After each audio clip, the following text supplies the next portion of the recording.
Good morning, everybody. Just before we start the meeting, there's no fire alarm drill anticipated today, so if the fire alarm does sound, please leave the building through the nearest fire exit by following the running man signs above the doors, there and there, and make your way to the rear of the car park. The organiser of the meeting will tell you when it's safe to return. Toilets are available in the stairwell of the building at each floor landing. Water is available from the water cooler in reception. And finally, please make sure all phones are either muted or switched off.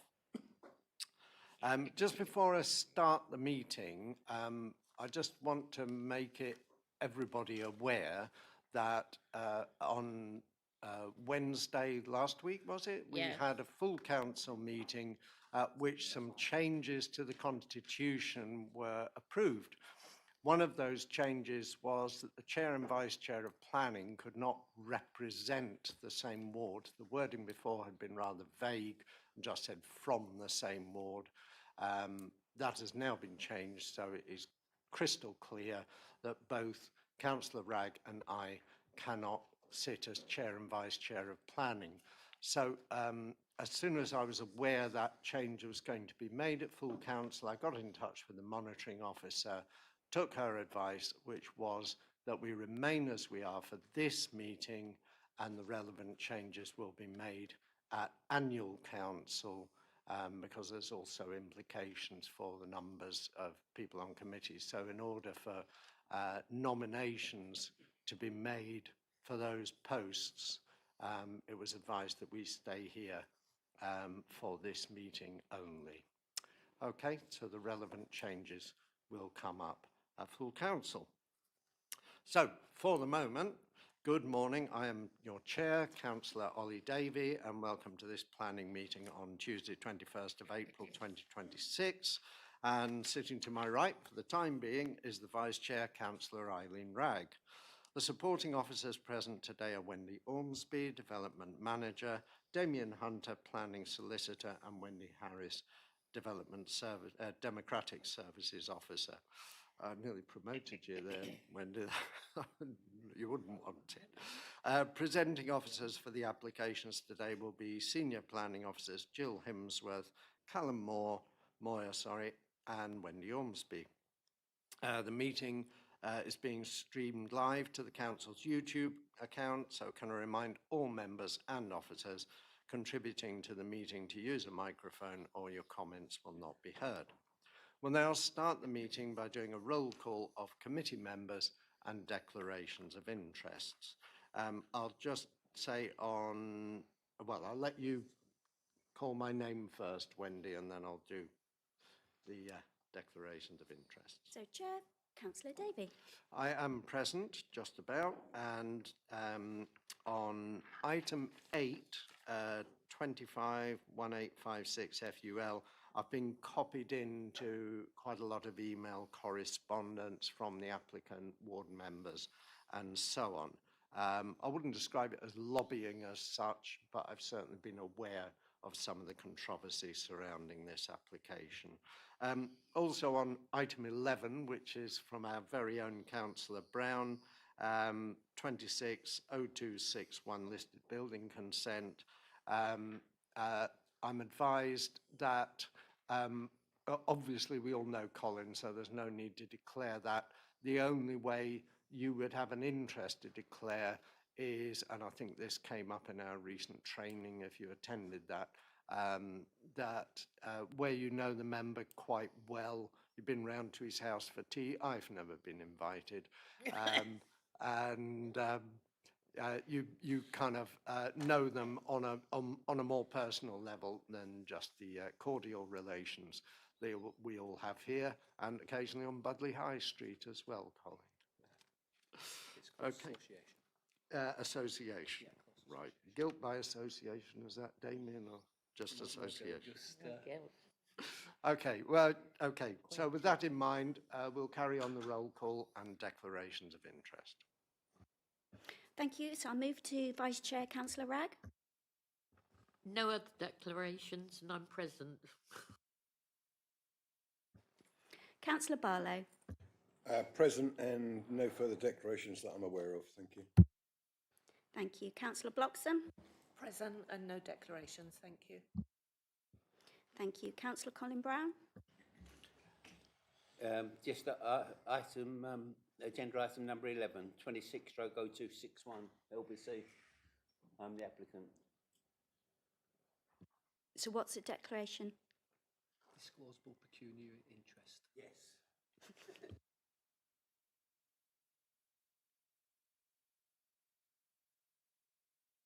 Thank you.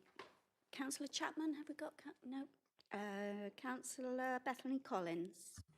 Present, thank you, Wendy, and no declarations. Thank you. Councillor Heath? Present and no declarations.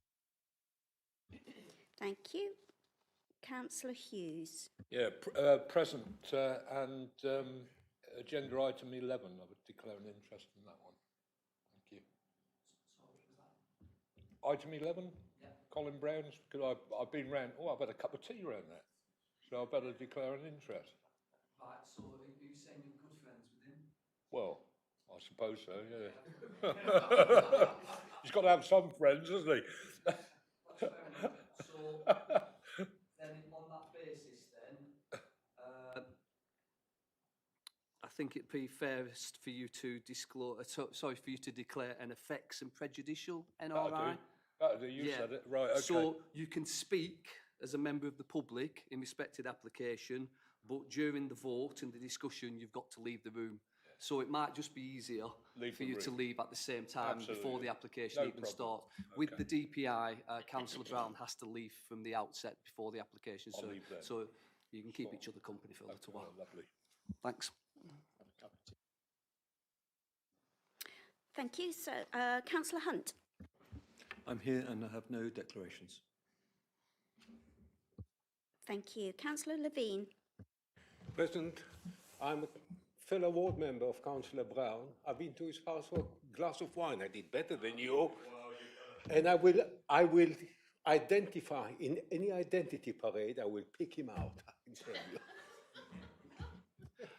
Again, Councillor, then, so obviously, in the course of knowing, we all know him through work, much to our joy, but but it's whether it goes that step beyond. So if you would consider yourself to be a close friend, if you would go to like a family function with him or whatever, then again you should disclose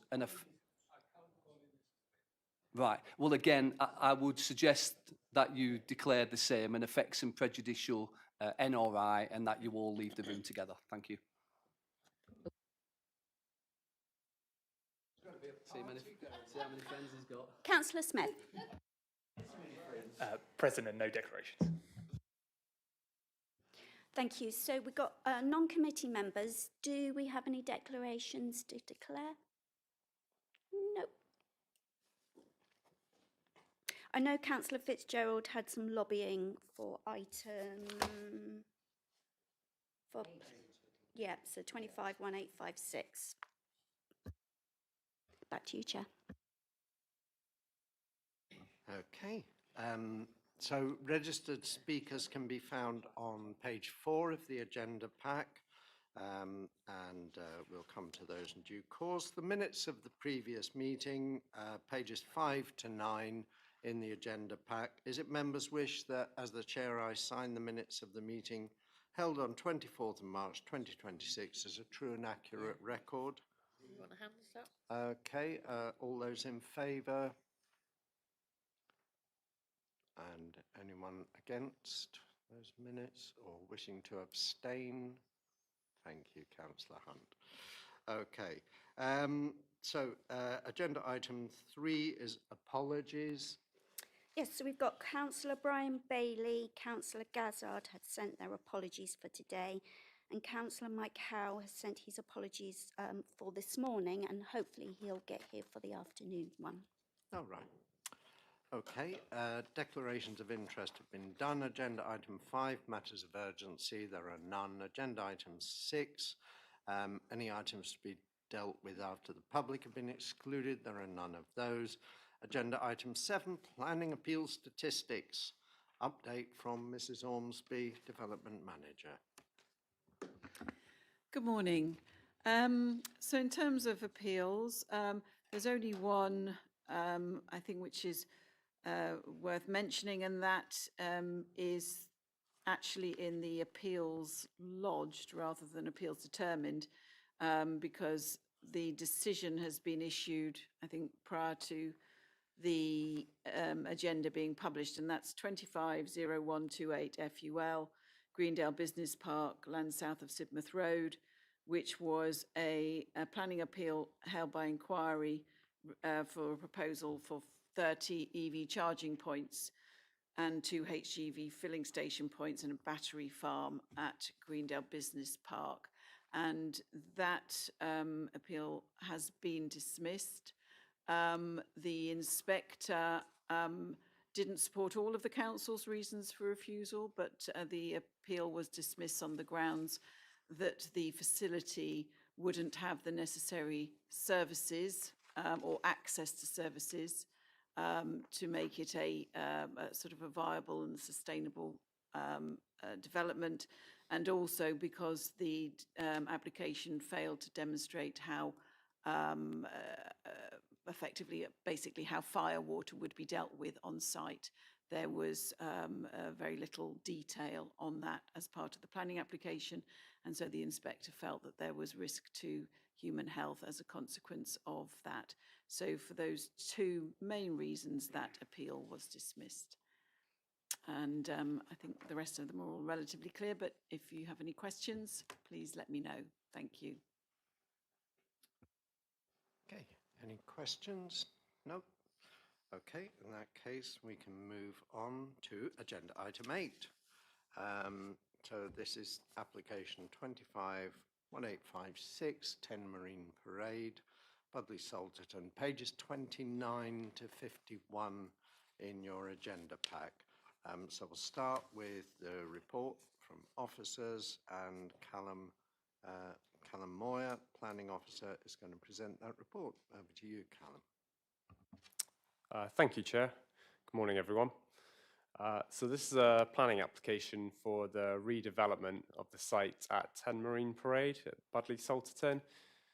Includes a demolition of the existing 6-bedroom dwelling and replacement with 4 masonette dwellings, underground parking to the front.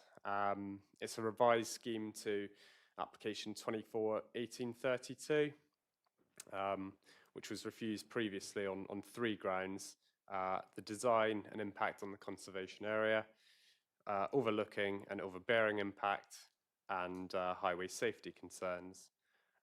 The 24 permission was appealed, but it was also dismissed at appeal. This application is in front of members because the officer's recommendation differs to that of the ward members. It's also currently subject to a non-determination appeal, and therefore the council need to inform the planning inspectorate of its recommendation to approve and allow the appeal or not, in which case the inspectorate will decide.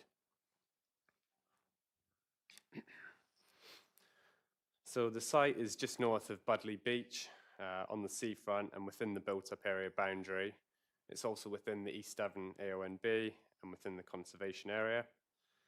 In terms of proximity, it would take less than 10 minutes to walk into the centre of town, and therefore it does comply with policies TC2 and strategy 5B, which relate to accessibility of new developments and sustainable transport modes. And immediately to the rear of the site lies Madeira Walk, which is just kind of shown to the back of the, let's see, oh, is that one there, is it? Ah, yeah. Oh, here we go. Just to the rear of the property, it runs along back of numerous properties along Marine Parade. And this is just an aerial kind of view to show kind of the site in its context. Marine Parade is, 10 Marine Parade is here, and you've got Madeira Walk just running along the back, and then the beachfront down here.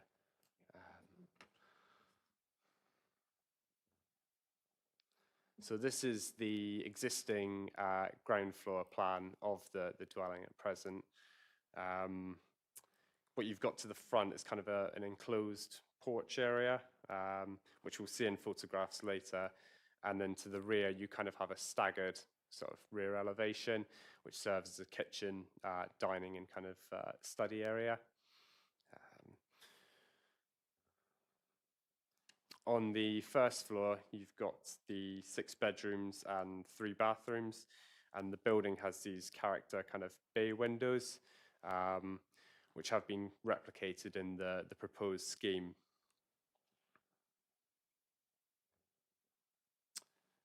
So this shows the kind of existing topography of the site, the top image here.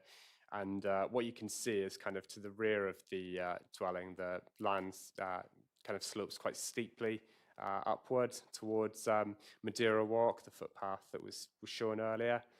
On the picture or plan below, you can just see the site kind of within its context and neighbouring properties. You can see kind of the features of the dwelling at present. So you've got, like I say, these bay windows and quite prominent chimney slopes.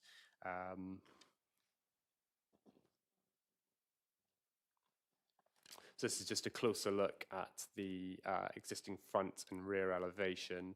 So to the front elevation, you've got quite a lot of kind of windows, I suppose, looking out towards sea, whereas to the rear elevation, it's kind of there's a greater variety of windows. You've kind of got much fewer windows, and they're kind of scattered towards the elevation on the west kind of side of the rear.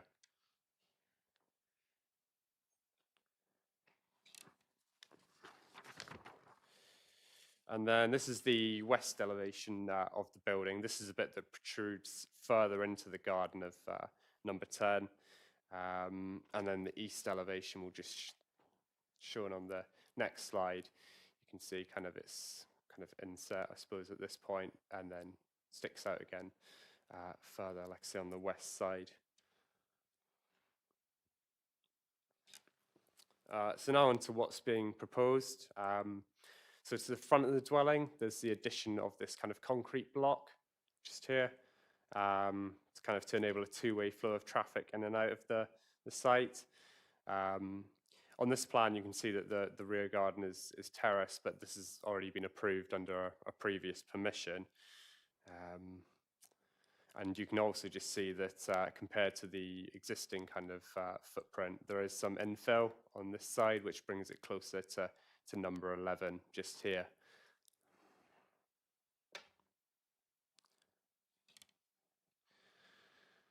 So the proposed masonette dwellings will have 4 underground kind of parking spaces and cycle parking as well. Policy TC9 of the local plan kind of requests 2 parking spaces per dwelling, but it makes exceptions in town centres where it's in an accessible location. And given the kind of walking distance between the site and the town centre, this would kind of benefit from kind of a lesser need to provide 2 per dwelling. More importantly, County Highways have stated that on this scheme, the current parking arrangement and kind of manoeuvring is acceptable, which was one of the reasons for refusal on the previous scheme.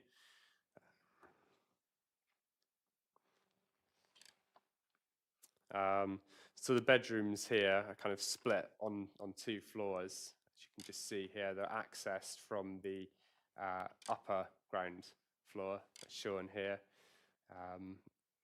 through this entrance here. And all the masonette dwellings do comply with the nationally described space standards. Also, you'll notice that on kind of the proposed plans, there is kind of intention to emulate features that are on the existing building, particularly with the glass frontage here. And then if we just go up to the next floor, we've got a replication of kind of the bay window elements that are present on the existing building.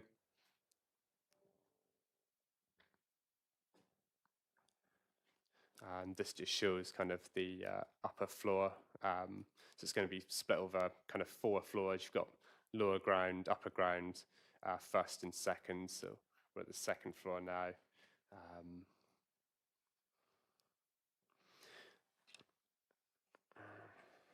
So the proposal does have a slight flat roof element kind of introduced here. However, it would still maintain its pitch roof appearance when viewed from kind of the front or the rear of the dwelling. You also see that kind of, like I say, it projects further into the rear garden on this side as opposed to the existing dwelling, where it kind of is cut inwards more so.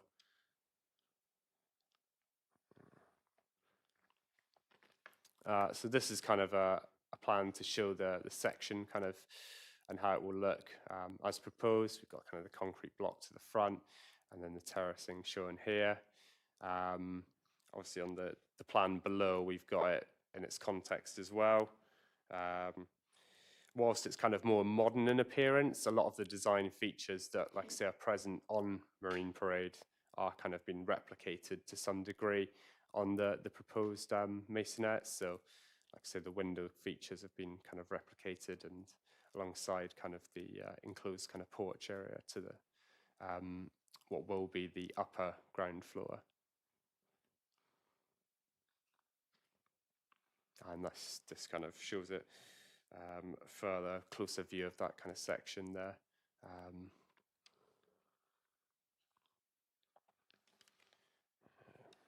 So in order to facilitate the development, there will be some excavation involved, kind of lowering the ground floor, obviously, to provide underground parking. However, in order to kind of ascertain the exact change in levels, a condition could be put on.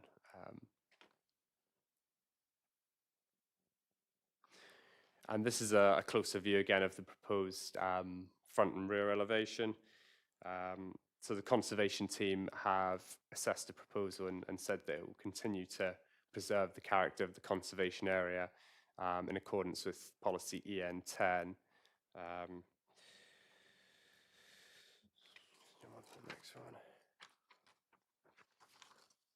The balconies, which were actually previously submitted under the 24 application, have now been omitted, and also, like I say, that formed the reason for refusal due to kind of overlooking impacts on neighbouring properties, but on this scheme they've now been removed from the proposal.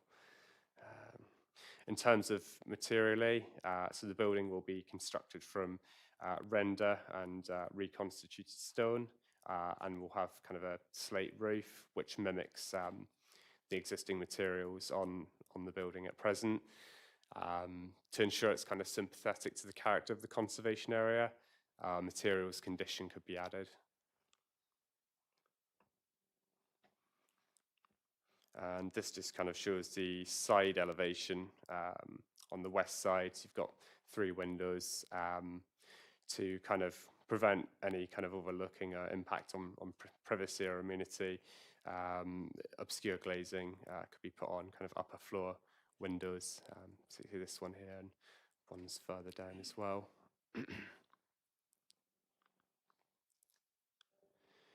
And this just shows kind of the kind of landscaping of site as a whole. So this concrete block is actually going to be kind of planted. There's going to be some greenery there, and then obviously planting to the rear as well.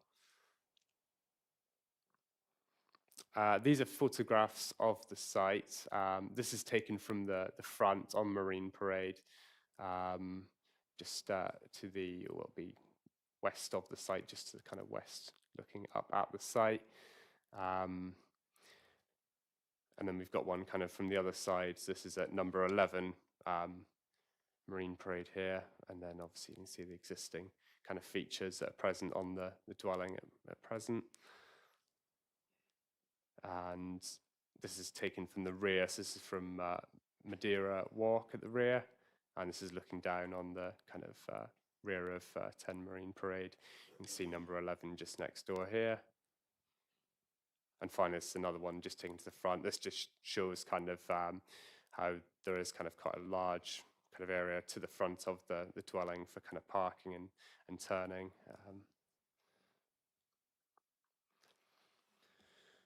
So in terms of the proposal, I mean, it would lead to an increase in density on site, both in terms of kind of built form through the infilling kind of to the rear, and the increase of occupancy on account of it going from a single dwelling to 4 maisonettes. However, the proposal still kind of set off the boundaries from both the neighbouring properties. I mean, there would be some visual harm as a result of the excavation. However, the proposal, as confirmed by the conservation officer, would still preserve the character of the conservation area. Southwest Water did raise concerns, but this could be addressed kind of with regards to drainage through a condition.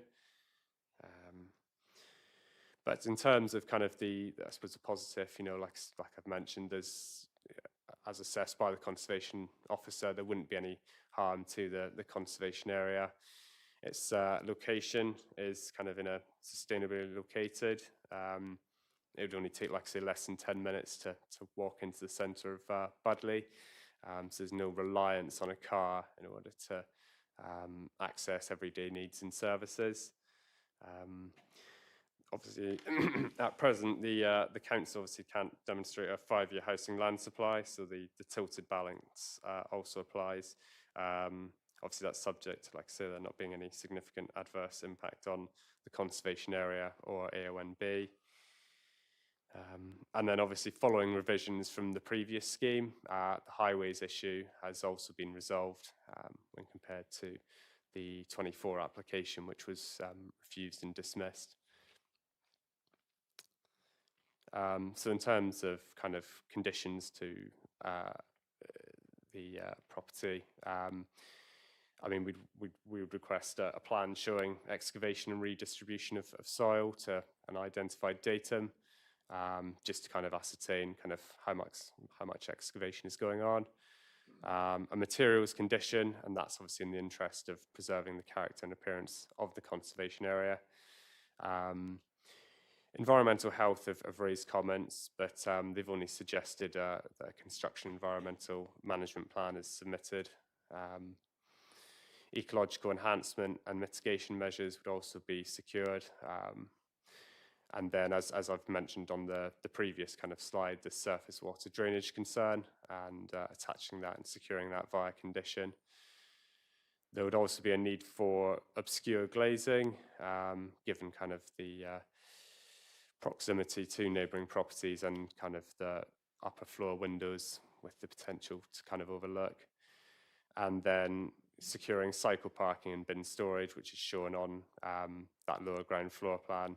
And finally, just a hard and soft landscaping scheme. And that's everything. Thank you. Thank you, Callum. So we move on to the objectors. There are 2 of them. If we can take you in alphabetical order. So Chris Borman first, please. Okay, if you'd like to come up to the lectern there. I do apologise, I've just had my knee replaced. So I've been allowed to sit here, if that's all right. That's absolutely fine. I'm really sorry, but thank you very much for letting me come anyway. Okay, well done for making it. Okay, so just when you're ready, if you switch the microphone on. Wendy, have we got a means of timing this? No, I can look at my computer timer. Okay. Yeah, or I can do a stopwatch. Sorry for the inconvenience. No, that's all right. Okay, so we'll time that as soon as you start speaking, okay? Chair, members, thank you for the opportunity to speak. My name is Dr. Chris Borman, and I'm here addressing you as the Vice Chairman of the Otter Valley Association, as well as a neighbour of 10 Marine Parade.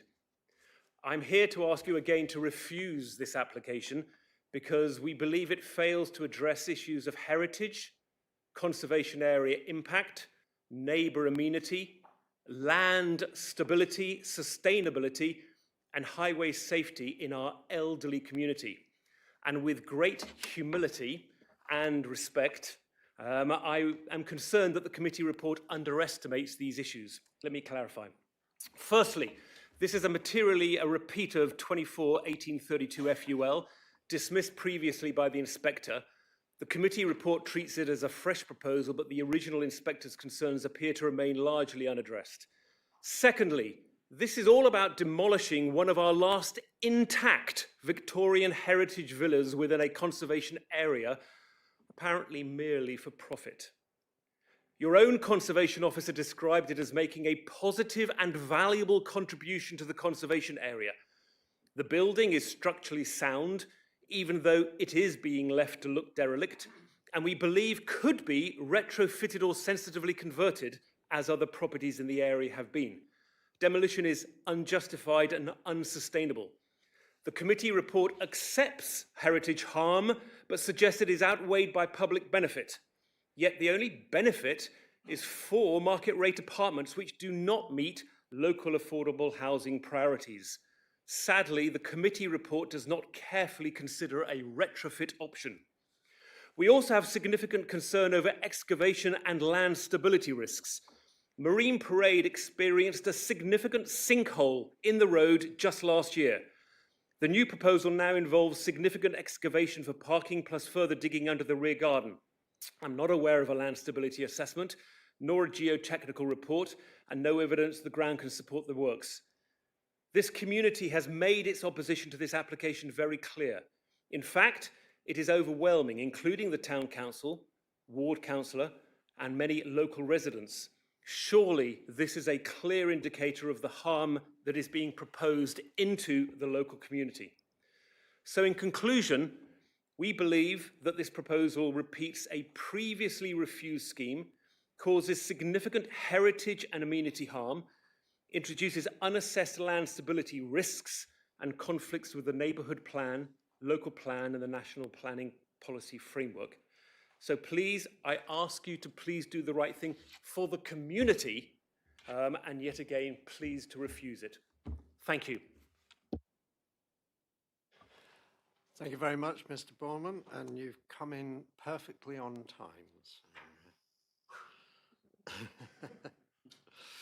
time. Okay, so the next objector is Robert Wiltshire.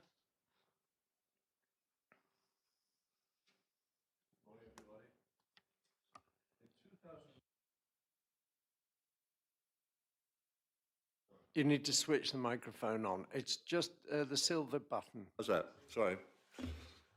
In 2019, a campaign was launched by the Architects Journal to encourage the retrofitting of properties with a view to championing the use of existing buildings rather than demolishing the same. The principle being that a green building is the one that already exists. At the time when this view was becoming accepted, residential property became vacant in 4th Street, Budleigh Salterton. The newly inherited owners attempted to show that the improvement of energy efficiency, renewal of gas, electricity, roofing and other essential repairs was far too costly and submitted plans to demolish the house and build a block of flats in its place. Fortunately, wise heads prevailed and the planners refused. The property was subsequently sold and the owners carried out a retrofitting as envisaged by the architects and is now a magnificent house admired by all. The applicant who wishes to demolish number 10 has raised similar arguments to emphasize his proposals, which might be intended to then strengthen his case. He's warned of the possibility of anthrax being present in the horsehair and the plaster. I've lived in number 12 Marine Parade for 20 years, and during the extensive retrofitting that we at number 12 carried out, there was no evidence of this material. I've also seen sight of an extensive survey carried out for a prospective purchaser who only pulled out because the chain that he was in collapsed. The applicant made great issue with a large issue of asbestos. The surveyor found no evidence of this, other than the surmise that a small area of outside cladding might possibly contain asbestos cement. Another red flag was raised was to imply that the sandstone walls had been damaged through a leaking roof. My property, built nearly 20 years ago, was built with brick. These assertions might possibly have been made to mislead others. The surveyor felt the condition of the building was not nearly as bad as indicated. I understand that authorities are under great pressure to increase the housing stock within their area of control. Perhaps if the existing property was to be subdivided, as the other houses in this area have historically achieved, this will result in reducing the number of increased houses from 2 to 4. This may seem to be very inconsequential when plans are afoot to build 700 houses within 2 miles away. One thing is certain, and that is that these will not be affordable houses. They will be enviable holiday homes. Furthermore, should you agree with this application, it will surely result in a precedent being set for further like-minded property owners. Thank you. Thank you. Could you just switch the microphone off? Thank you. And thank you for coming in bang on time as well. Okay, next speaker is Gavin Spiller from Avalon Planning. Welcome back to the council chamber, Gavin. Good morning, members. Thank you for allowing me the opportunity to speak to the revised proposals at 10 Marine Parade in Budleigh. I'd like to start by thanking the case officer for a full and balanced report. My client has sought to address the concerns of the local community, the local planning authority, and satisfy the outstanding issues highlighted by the previous appeal inspector. The design of the proposal has been amended, also through this application as a further amendment to take account of the property's location in the conservation area and national landscape, so that it now better assimilates into its surroundings with the porch feature and bay windows, as pointed out by the case officer. The proposal represents a modern interpretation of the historic character with improved sustainability credentials to last for decades to come. The existing property has asbestos in its construction. Its front elevation and side eastern elevation is subsiding, and its appearance has a negative impact on the conservation area. None of the technical consultees have raised any objections to the proposed development. Highways are content there's sufficient space to turn on site and raises no objections. Conservation considers the revised proposals continue to preserve the setting of the significance of the conservation area and support the proposal. Environmental health, no objections, subject to a construction management plan. South West Water, no objections, subject to conditions. Ecologists, no objections, subject to an ecological management plan and B&G conditions. Therefore, there are no good or substantive policy-based reasons to refuse this application. Add in the tilted balance for the uplift in 3 dwellings, and there is an even clearer case for approval. Thank you. Thank you very much. And next, we have the ward member, Councillor Charlotte Fitzgerald. When you're ready, Charlotte. Thank you. Am I allowed to ask a question as part of my piece? Not at this stage. You Okay. say your piece now. Okay. So I have a few things to say, pulling on what's been said by members of the public. My most particular concern about this is the access to the parking spaces and the size of the parking spaces. There has been some commentary in the public comments on the portal, which hopefully members will have had a chance to look at, in terms of the size of the parking spaces or garages underneath the building. There was a photo shown right at the beginning, a sort of aerial view, which showed the size of the drive compared to the size of the drive of half of Marine Parade next to it, which has 2 parking spaces in there, and it has 4 garages underneath. And they're very similar in terms of their size. And the garages that are planned for this site would effectively be the same size, because you've got the same footprint of building that you're trying to fit 4 cars into. Now, I know from speaking to residents in Marine Parade that those garages are not used because they were built in, I think, the 80s maybe, 70s, much smaller cars, and modern cars can't fit into them. So this property is proposing 4 parking spaces, which are roughly the same size. I can't tell from the plans because the plans are not to scale. But just from looking at the site, you can see that it isn't realistic. It wouldn't be realistic to fit 4 normal size cars in there. And it's already a bit you know, we're only looking at putting 4 cars for 4 maisonettes, which is under what would be normally the recommended amount of parking. Plus, with this sort of bit of greenery, you know, the planter that they're proposing at the front of the site, where you come in, would mean that it would look very elegant, but you wouldn't be able to turn a normal sized car once you've got in either side of those planters to actually get into the garages. And then if you did, you wouldn't be able to use the forecourt as a turning space to actually move out in first gear. So I have quite an issue with highways having, despite not giving their approval or commenting in favour on the last application, which went to appeal, they have changed their view towards accepting this or not having any concerns. I can't see why they wouldn't have concerns, because presumably highways are assuming that cars will come out in first gear onto Marine Parade. It's quite a dangerous road because it is on a slope, cars can fly down. You've got on-street parking on the other side where people are opening their doors, there's people coming along. There's all sorts of stuff going on and there isn't pavement there. So it's really important that cars would be able to come out of their parking spaces in first gear. So that's something that I would just really like the committee to have a really good look at. And I think I'll leave it at that. I think the other questions have already been raised about land stability, about other issues in terms of the conservation. I would be very worried about accepting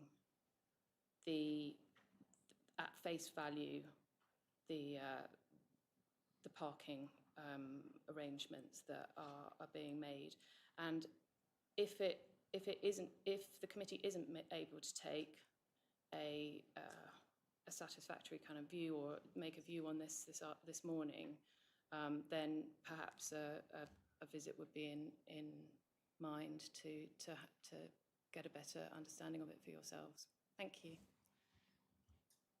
Okay, thank you, Councillor Fitzgerald.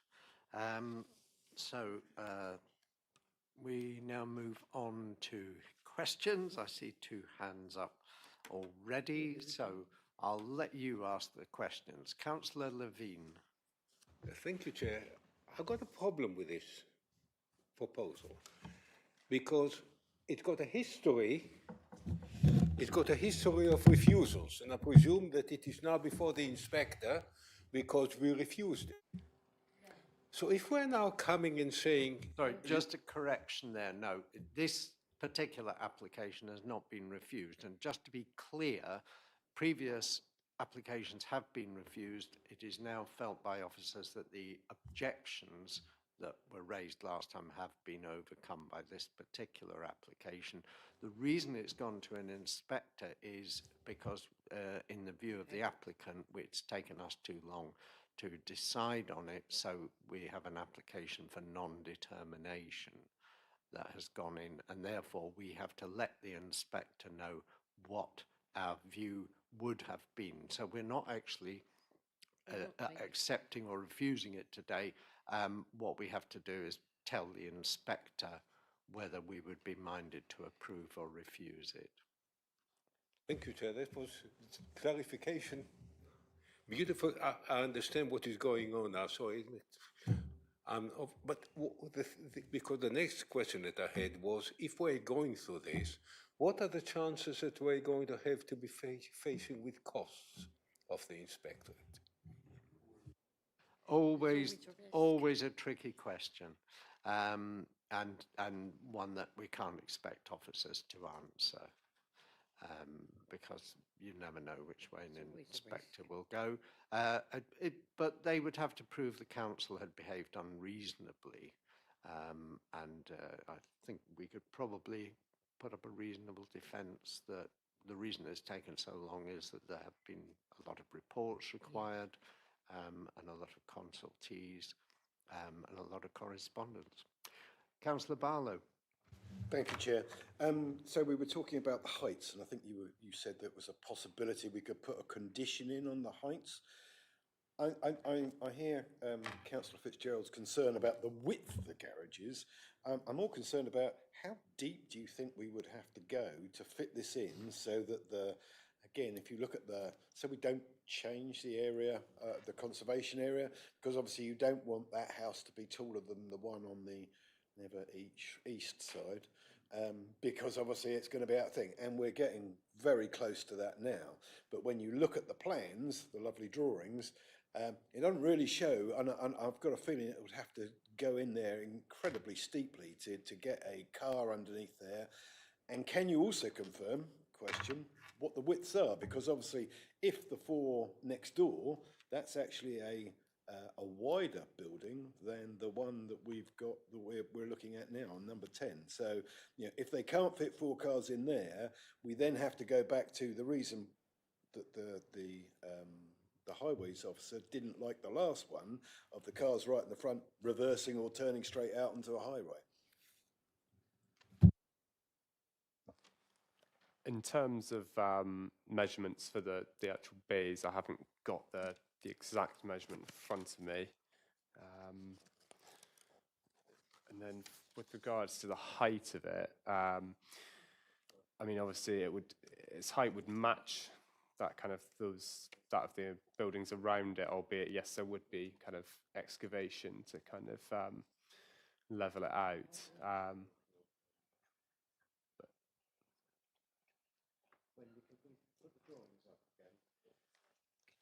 Yeah. Street view. Yeah.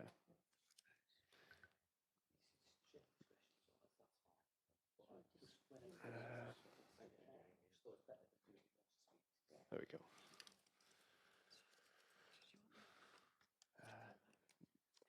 Sorry, if I could just assist. So we have got scaled drawings, and that is showing the street scene. So that is the height that would be expected. These are scale drawings.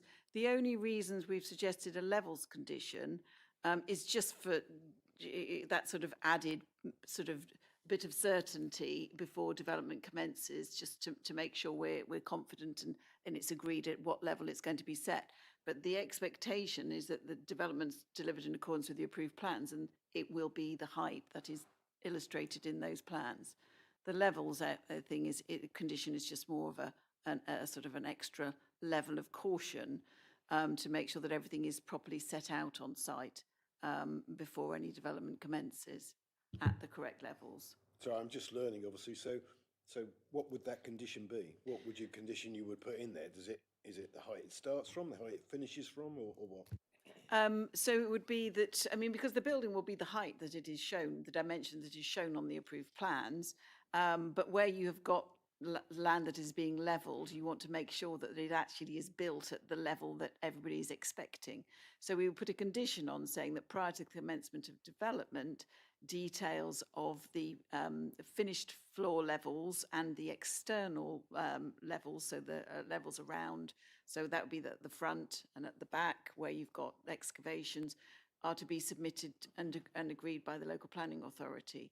And that would be the levels, and they're given in with reference to a fixed datum point, so we understand exactly what level that's going to be set at. And the only reason we do that is to prevent a situation where we have a drawing like that shows how it can be set at that level, but then the builder comes on site and decides he's not going to dig quite as low and starts building it from a different level point. So the reason for having the levels condition is to give certainty that it is built at the level that we're expecting it to be.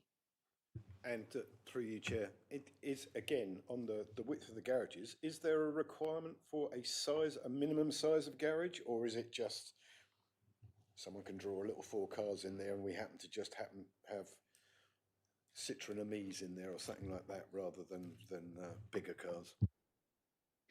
So yes, there is a minimum standard of they're not garages, they're parking bays, sort of in an undercroft, although they have got pillars if you look at the layout. And the minimum width of a parking bay is 2.4 metres, and generally by 6, it's 5.5, but 6 metres is what you'd be looking at. And this has been reviewed by the Highway Authority. They've not raised any concerns about the parking bays not meeting the standards that we would apply on any other housing development. Looking at the plans, there's nothing there to me that looks particularly out of the ordinary in terms of size and dimensions. I haven't got the ability, unfortunately, to measure them on my iPad, but I could. But we're confident that they are of the right size. And much as I love highways and always trust them, they perhaps look at roads more than whether a garage is the right size. You show they've got 4 parking spaces. They obviously believe we've done our job. I just want to make sure that someone has actually double checked that 4 cars will happily fit in there, that there is no issues, because otherwise that's quite a critical thing, and that would then go back to they can't provide something, highways would have moaned, and we wouldn't be looking at even, you wouldn't have recommended passing in the first place. So I presume we have double checked that.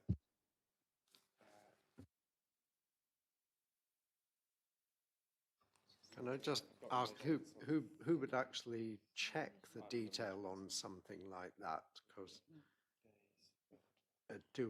is it the consultees who will look at those plans and decide if the bays are actually the correct size, or is it our job? It is out. We should be checking that, yes.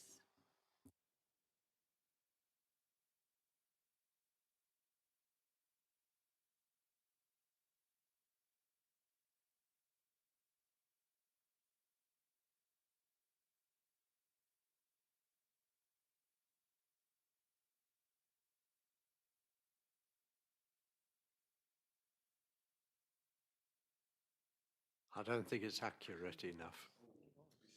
Yeah. I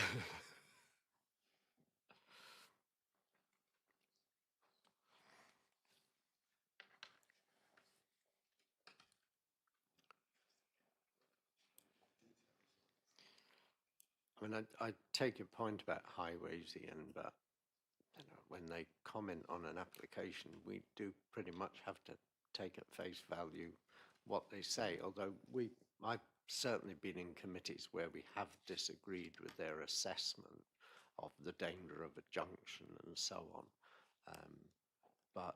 Yeah, I think if highways, having looked at the dimensions, are of the opinion that we can, it is possible to get a car out. The query is, I wonder whether highways would bother looking at all the detail if you tell them they've got 4 parking spaces. No, not necessarily on the parking spaces. What I think they were concerned about, they will usually look at the space available for cars to turn.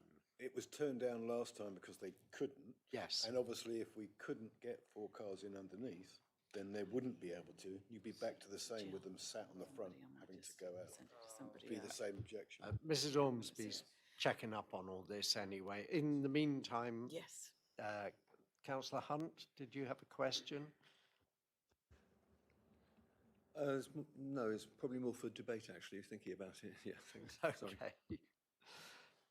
Councillor Fitzgerald, you had some questions. I've been advised by the monitoring, the Yes, planning well, officer. just to say that I couldn't tell from this plan because it says on the bottom that it's not to scale. Yeah.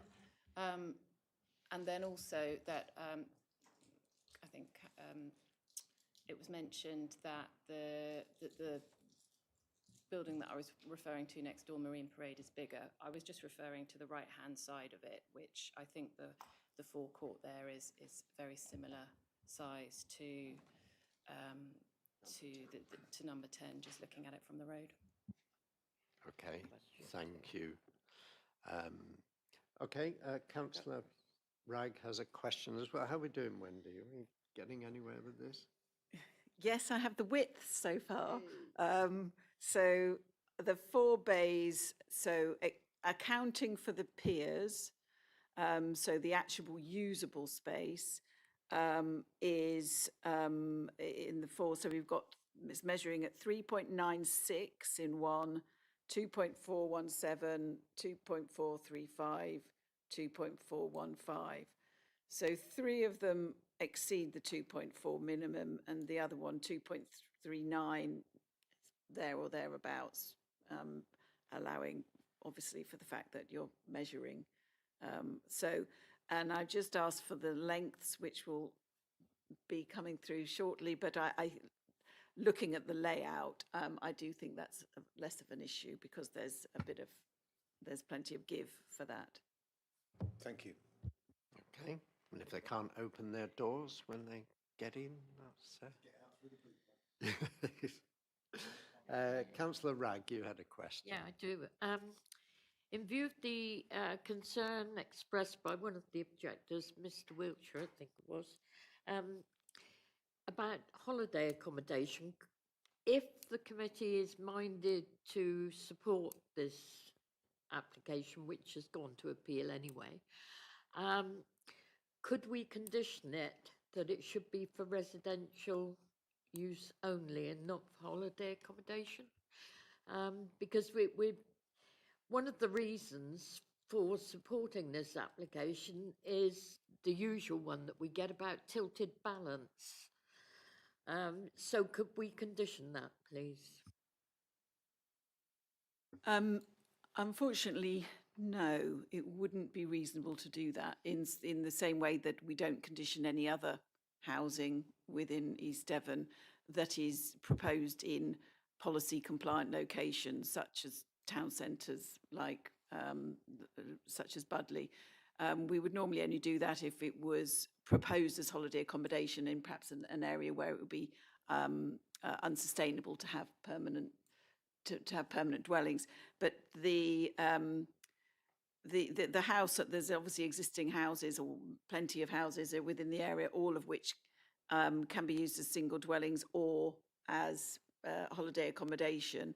The current dwelling that's there now could be rented out and used as an Airbnb holiday accommodation. So it wouldn't be reason. We don't have the policy support to justify putting a holiday use restriction on this development. As I said, we don't do that ordinarily on other sites for the very reason that we have no policy requirement to do so. Okay. Councillor Fitzgerald, did you have another question? Yes. Thank you for answering the question about the parking spaces and the size of those. Has the council also looked at whether or not there's space to actually turn cars in the forecourt as well, in order that they can actually, line up to get into those spaces? Thank you. So that's what highways we are confident have looked at, because that was their objection last time, that you couldn't enter and leave the site in forward gear. They didn't want people reversing out onto the road. So that was their reason for objecting to the previous scheme, which literally just had 4 spaces, which you drove in right off the road and reversed out of. They're now satisfied because you've got the in-out arrangement that you could obviously come in, drive in, and then then you'd have the potential then in that area in front. Have we got the layout there?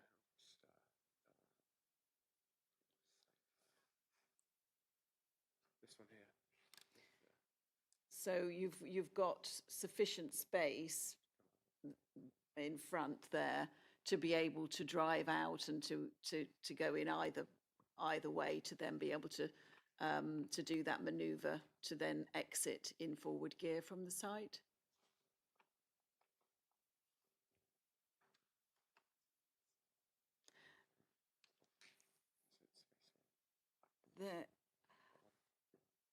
The other one. The Highway Authority have looked at it, and I have to say, from looking at it myself, it seems to me that there is space there to be able to reverse a car out of a parking space. Don't forget there's going to be a plant, that big block there is going to be a planter. But obviously you're coming out, then you would track around and then come, sorry, I'm not doing a very good job here. You would come here and then come out. Just before the photos, right at the end, there's a better view.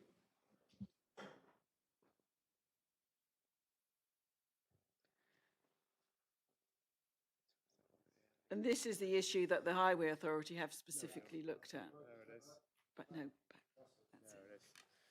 So that shows you've got quite a large area there to be able to reverse out and then either come out that way, or if you were coming from here to go this way and to go out.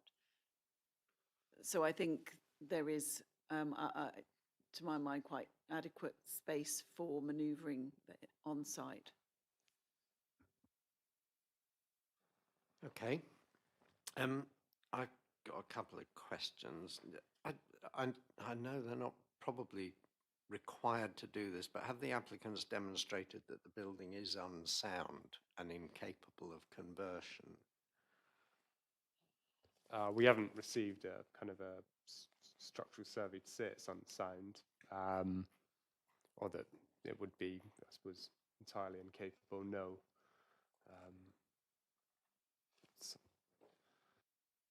But if I could just follow up in there is no requirement for them to do so. We have, as yet, we have no policies that that presume against the redevelopment of existing buildings. So we don't require such statements in ordinary circumstances when redevelopment of a site is proposed. Okay. Yeah, I just thought it was worth asking the question.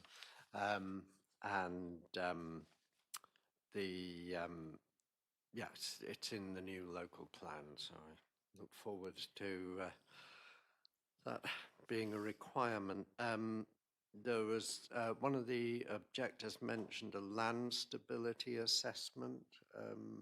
Has that been done, and is there any requirement to do one in this location? So no, we haven't had one, but again, there is, it's not something that we would ordinarily request.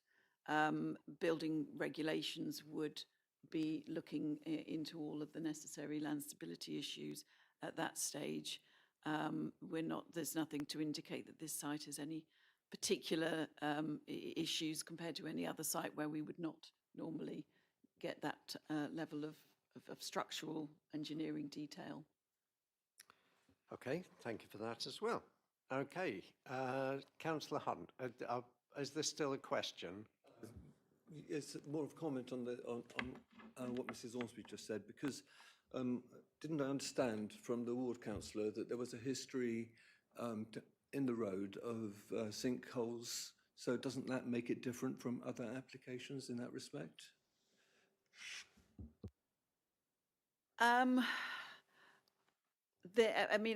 There's been, I don't know, I'll be honest with you, I don't know whether there's been any sinkholes. I mean, obviously, if we're told there is, then there are. But there has been, for example, the site immediately next to it has been relatively recently wholesale redeveloped, which would have, I presume, looking at the topography, required quite a lot of excavation. And that has been managed satisfactorily.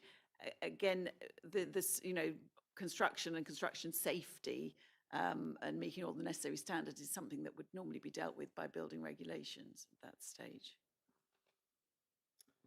Okay, Councillor John Heath. Yes, thank you, Chair. I'm just interested to know what the approximate cost of each of these masonettes would be. I presume if it was a Victorian villa, talking about possibly 800 to £1 million in an area like Budleigh, but I'm just interested because my sort of mantra is to have more affordable housing, not less. And my worry is that if these properties are priced out of the hands of ordinary people, then they're going to attract either second homeowners or holiday lets, which we have too many in the Jurassic Coast. Certainly Beer we have too many, arguably, and certainly Budleigh and areas like that would attract those sorts of clients. So I'm just interested to know what the approximate cost of each of these masonettes would be, if possible. Thanks. Yeah, I don't think it is. I don't know, and I wouldn't suggest it's particularly, material consideration. The only thing I would say is that I would expect a 2 or 3 bedroom flat to cost less than a 6-bedroom villa. If you're looking at affordability, I would imagine that a smaller flat in exactly the same location is going to be cheaper than a single large dwelling. but it isn't a material consideration for us this morning. I would have thought that's a reasonable assumption. Okay, so have we finished with questions, committee? Are we ready to go into debate? I can see Ian pawing the ground. Steve? Councillor Hunt, is this a question or debate now? Well, we're into debate. Off you go. Sorry, Ian, to get in for you.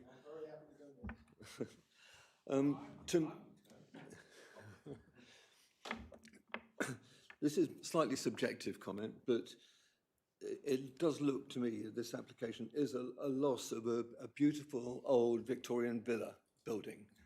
And although we've had the comment that the conservation officers are satisfied, well, personally, I'm not, because I don't really see what is being maintained in the terms of character, really. I mean, just putting the windows in the same shape and a bit of render on doesn't really make it look like a Victorian villa to me. And to me, that is a harm in the conservation area. And I also feel that it's a big enough harm that just for the addition of merely 3 extra dwellings, given the context of the local plan and how many we're supposed to be providing, that the tilted balance really, is it going to make a difference? 3 dwellings, I don't think 3 dwellings is going to make a difference to our local plan or not. And for those reasons, I'm coming out against this application. Thank you. Okay, thank you. Well, the conservation officers are now happy. I do really feel often with these things, I think it would be useful to see a kind of mock-up. We have occasionally had those provided, and they really do give a much clearer idea. When you look at designs like this, you have no colour. It's quite hard to decide on what the actual feel of the building will be just from a drawing. So I have some sympathy, but the conservation officer does seem to accept that. So it's a regrettable loss, but yeah, have you seen the building next door? Yeah. I don't know. I think it could be argued this one is a little more sensitive to its surroundings. I've forgotten your second point. Mrs. Ormsby, was there anything there you wanted to come back on? Up to Steve. It was just coming to the tilted balance. Oh, yeah. Well, I was just going to say, balance, of course, 3 is 3 more than 0, and unfortunately, yeah, the tilted balance applies whatever the number. Yeah. But yes, it's unfortunate we're in that position, but we are where we are. Okay, Ian. Yehudi. Oh, sorry, was Yehudi first? Ian. No, I didn't. Thank you, Chair. I have complete sympathy with this not being good for Budley. And someone mentioned, is it for profit? I'm sure it is. Is it going to enhance the new conservation area? Well, no, maybe not, maybe so. Is it as bad as the one next door, as you've pointed out? No, certainly not. Is it as bad as the one that was refused by the appeals officer? No, certainly not. It looks like it's in sort of keeping. I've tried to look at this to see what reasons you could turn it down on, and because the conservation area is happy, the highways officer is happy, the tilted balance taken into account. If all these people are happy, which they weren't in the previous one, then at the end of that, I can't see a reason that we can refuse it.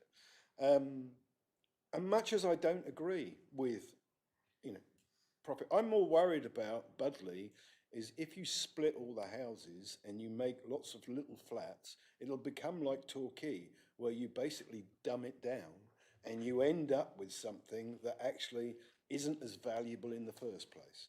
However, that's not here and that's not for now. What we've got in front of us is acceptable. to all the right people, and I don't think you are able to turn it down. However unfortunate, and however much I personally don't agree with, don't agree with the reasoning it's being done, and I do believe that you could probably convert that and clean it up and make it into a nice single house that would again only have one family in. But that isn't in front of us today. So for that reason, when you're ready, I will happily propose that we do the recommendation as per the officer's recommendation. Thank you. Okay, thank you, Ian. Seconder. Yeah, we'll just look for a seconder now. So Councillor Bloxham, do you wish to speak? Yeah, thank you. I'm happy to second it for all the reasons that Councillor Barlow's just outlined. I also have concerns about the parking and the turn-in space and the modelling that highways do, because I've had many discussions with highways previously on various modelling that they do for car parking and turning circles, etc. But they are deemed to be the experts. They haven't objected to it. They have agreed to it. So for those reasons, I'm happy to second it. Okay, thank you very much. Sorry, Chair, could I just add, Yeah. subject to two things, the 110 litres of water per bedroom, and also the height restriction condition, so that we know that that building will not stick above the one on the right-hand side. Thank you. Wendy, okay with that? Yeah. Is Wendy okay with that? Yeah, well, I thought the levels condition was in there already, wasn't it? There is a levels condition, yeah, yeah. So as long as it's built to the approved plans, it won't project above other buildings. And that is the whole point of the levels condition, as Mrs. Ormsby proposed. Sorry as well. Yep. I can speak. It's not actually to approve it, it's to recommend to the planning inspectorate that the appeal be allowed. Yeah, okay. Yeah, just to clarify, we're recommending to the inspectorate that the appeal be allowed. Okay, but thank you for making those points, Ian. I'm looking for reasons to refuse as well, and thinking, what is what really, apart from the fact we don't like the appearance of it very much, but it's kind of gone some way to trying to overcome some of the previous reasons for refusal. Okay, yep, Councillor Ragg. Well, I've sat on Budley Seafront now. I've right across the road from this building, and quite frankly, it's an eyesore. It's been allowed to look like this for quite some time, all boarded up. And in the end, I've seen it many times over the years. People think, for God's sake, just get rid of it. And they're more likely to accept anything that comes along. But there again, going back to the arguments, what could we say if we were minded not to support this application? Highways don't have concerns, Conservation Officer doesn't. I take on board what people have said about one dwelling as opposed to a number of dwellings. And unless we can come up with good reasons why we would not support this application, I can't think of any. And I wish I could, really. I don't like the way that this has been progressed. It really does let Budley Seafront down badly. I'm certainly not happy with it, and I don't really know, unless I can think of something, which way I would vote on this one. Okay, thank you. Councillor Levine, did you want to come in? Councillor Ragg said everything that I wanted to say. You're a scientist, aren't you? A mind reader. Okay, any further contributions? No. Okay, in that case, yeah. Sorry. sorry, it might just be me who's not following it properly, but you mentioned then that you were happy to recommend that the appeal be allowed, but then you talked about subject to, and you mentioned a couple of conditions, and then are we saying those are actually in the report already, or was one of them in and the other one not? I just want to make sure that we're clear what members are actually voting on. Yeah, I think The levels one is already on there. The water conservation one, though, isn't, but that could be added on. Subject to that being allowed. or that would be a recommendation to the inspector that they add that condition. But yeah, I think it would be sensible to conserve as much water there as possible. Yeah, yeah. Okay, so in that case, we are ready to go to a vote. So we're voting to recommend to the inspector that the appeal be allowed. So those in favour?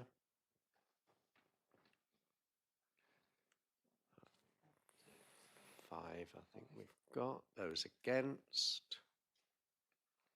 Two, and abstentions?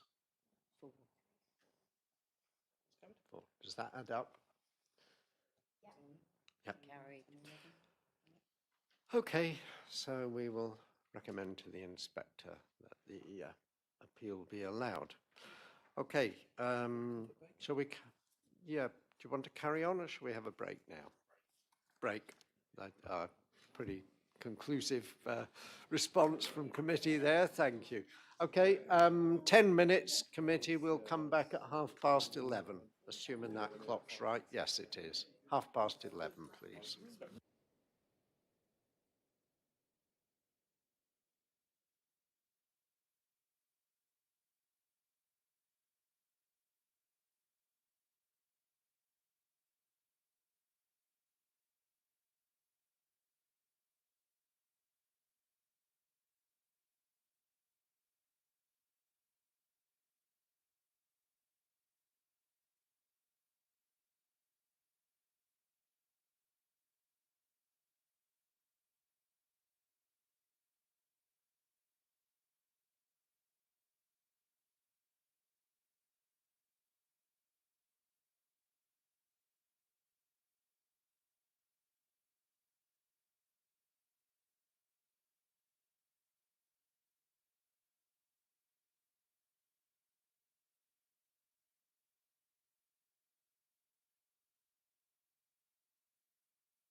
I think we're just 'Cause waiting I for thought, well, our next meeting was timed to Damien be before we annual can council. restart. Because we've only got 3 weeks till the next. meeting.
Okay, committee, we can restart. We get a feel that someone's been saying here now. So on to agenda item 11. This is a planning application 260261, listed building consent, Burwood, Exeter Road, Honiton, pages 89 to 95 in your agenda pack. So Mrs. Ormsby is going to present the report. Good morning again.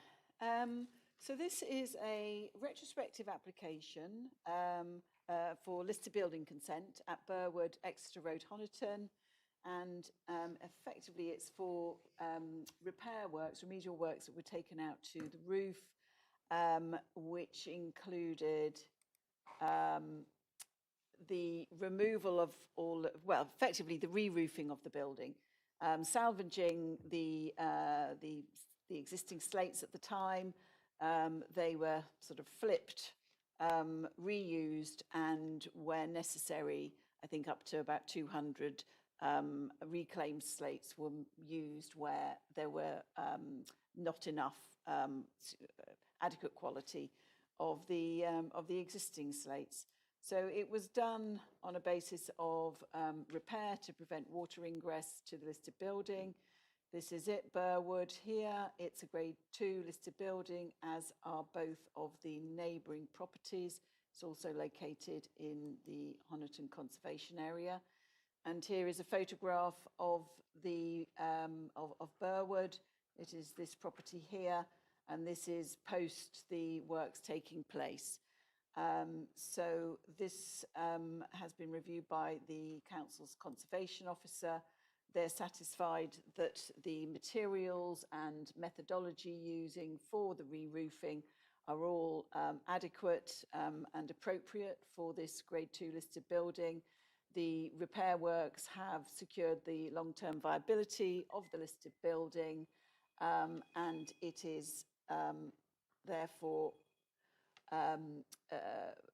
seeks to preserve and sort of ensure the long-term viability of the listed building in accordance with local plan policy EN9 and the NPPF, and as such this is recommended for approval. Thank you. Okay, questions? Councillor Levine. Thank you, Chair. This is an application for variation of a condition. Now, there are conditions attached to it about things happening in perpetuity. Am I the right? Sorry, am I the wrong one? I'm on the wrong. You are. Oh, I'm on This the is- wrong one. Sorry, I'm. This I is think the, you're meant to have. we're on the listed I meant building to have consent. listened to you, Chair. I apologise. Yet, and did you say you would consider yourself a friend of the applicant here? Oh, yes. Oh, what am I doing?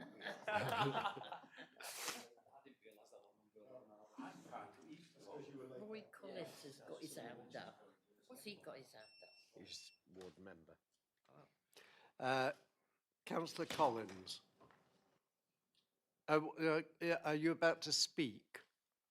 I'm the ward member. Yes, we've got to have the agent first, and then you're down as to speak as ward member. Okay, so thank you, Mrs. Ormsby. We've presented the report. Actually, did you finish? You did. So Matthew Dalton Aram from Dalton Aram Planning, please come and say your piece. Thank you, Chair. This application is before planning committees. Both of the applicants are district councillors. As described within the committee report, Burwood comprises a Grade 2 listed building, excuse me, constructed in the early 19th century with an attractive Gothic revival style. The significance of the asset is derived from its architectural design and its siting within the Hollandston Conservation Area. In 2021, the applicants carried out emergency repair works to the roof of the house to address water ingress and nail rot. The works carried out involved the careful removal of the existing slates and ridge tiles, which were stored on site for reuse. The retained slates have been cleaned and overturned so the weathered face is internal, and the original ridge tiles have been reinstated. Slates that were damaged or beyond salvaged have been supplemented with approximately 200 reclaimed slates that match in colour and size. They've been installed using traditional methods with copper nails. A new breathable membrane and tannalised timber battens have been installed along with new LED flashings. As the slates were being retained and returned to the roof, the applicants did not realise that listed building consent was needed to carry out the works. The applicants are in process of selling the property, and as part of this process, it became clear that listed building consent should have been applied for, and this application is therefore made to regularise the situation. The works have been carried out to a high standard that respects the building's status as an important heritage asset on one of the main approaches to the town. We would agree with the Conservation Officer's assessment that the works would ensure that the significance and setting of Burwood is preserved, and we would therefore respectfully request that members approve the application as the works that are being carried out help secure the long-term conservation of the building and the conservation area in which it is situated. Thank you very much. Thank you. And thank goodness they're not going to knock this one down and rebuild it in a different style. No, it's a fantastically attractive building, very nice features. And I think we're very glad that the work has been carried out to ensure its longevity. Okay, Councillor Collins, your turn now. Thank you, Chair.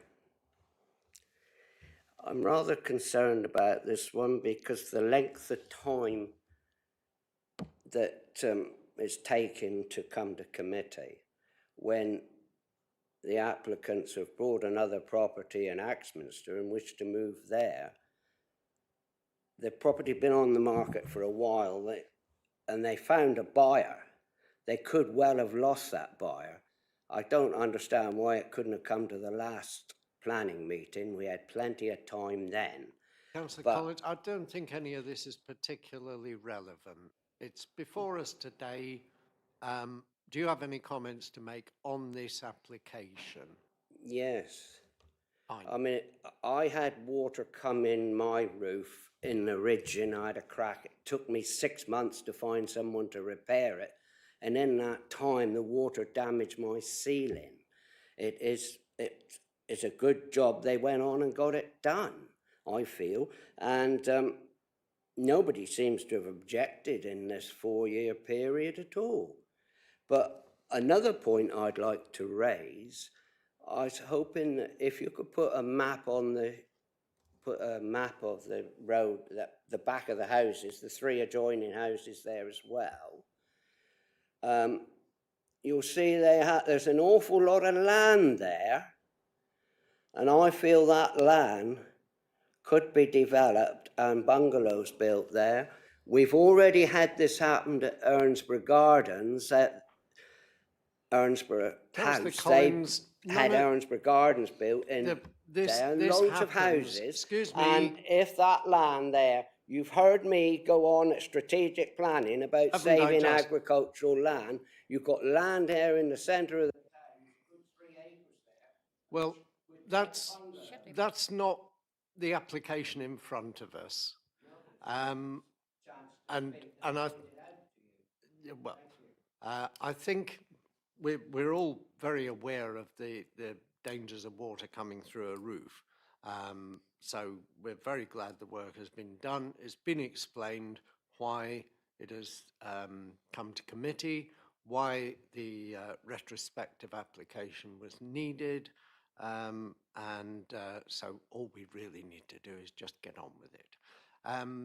Okay, Councillor Barlow, which I hope you're going to Thank you, Chair. I recommend approval as per officer recommendation. This, I always think, people always say, oh, you're on planning. Well, that's great for you. But actually, sometimes I think it backfires on you. And again, we've heard before, if you look at the house next door, it's in, again, listed building, whatever, but that's a brand new spanking roof been put on there, not using recycled slates, etc., probably using proper slates, I'm sure. However, you know, someone has made a proper effort here to reuse the slates, to buy in old reclaimed slates, which, believe it or not, are more expensive than new slates. They've done it absolutely properly because, and I'm again, I don't believe you actually need planning permission for emergency repairs, which this obviously was if the roof was leaking. However, it's all being done properly. The only reason this is here is because there is a councillor of this council, and I would recommend approval of it. Thank you.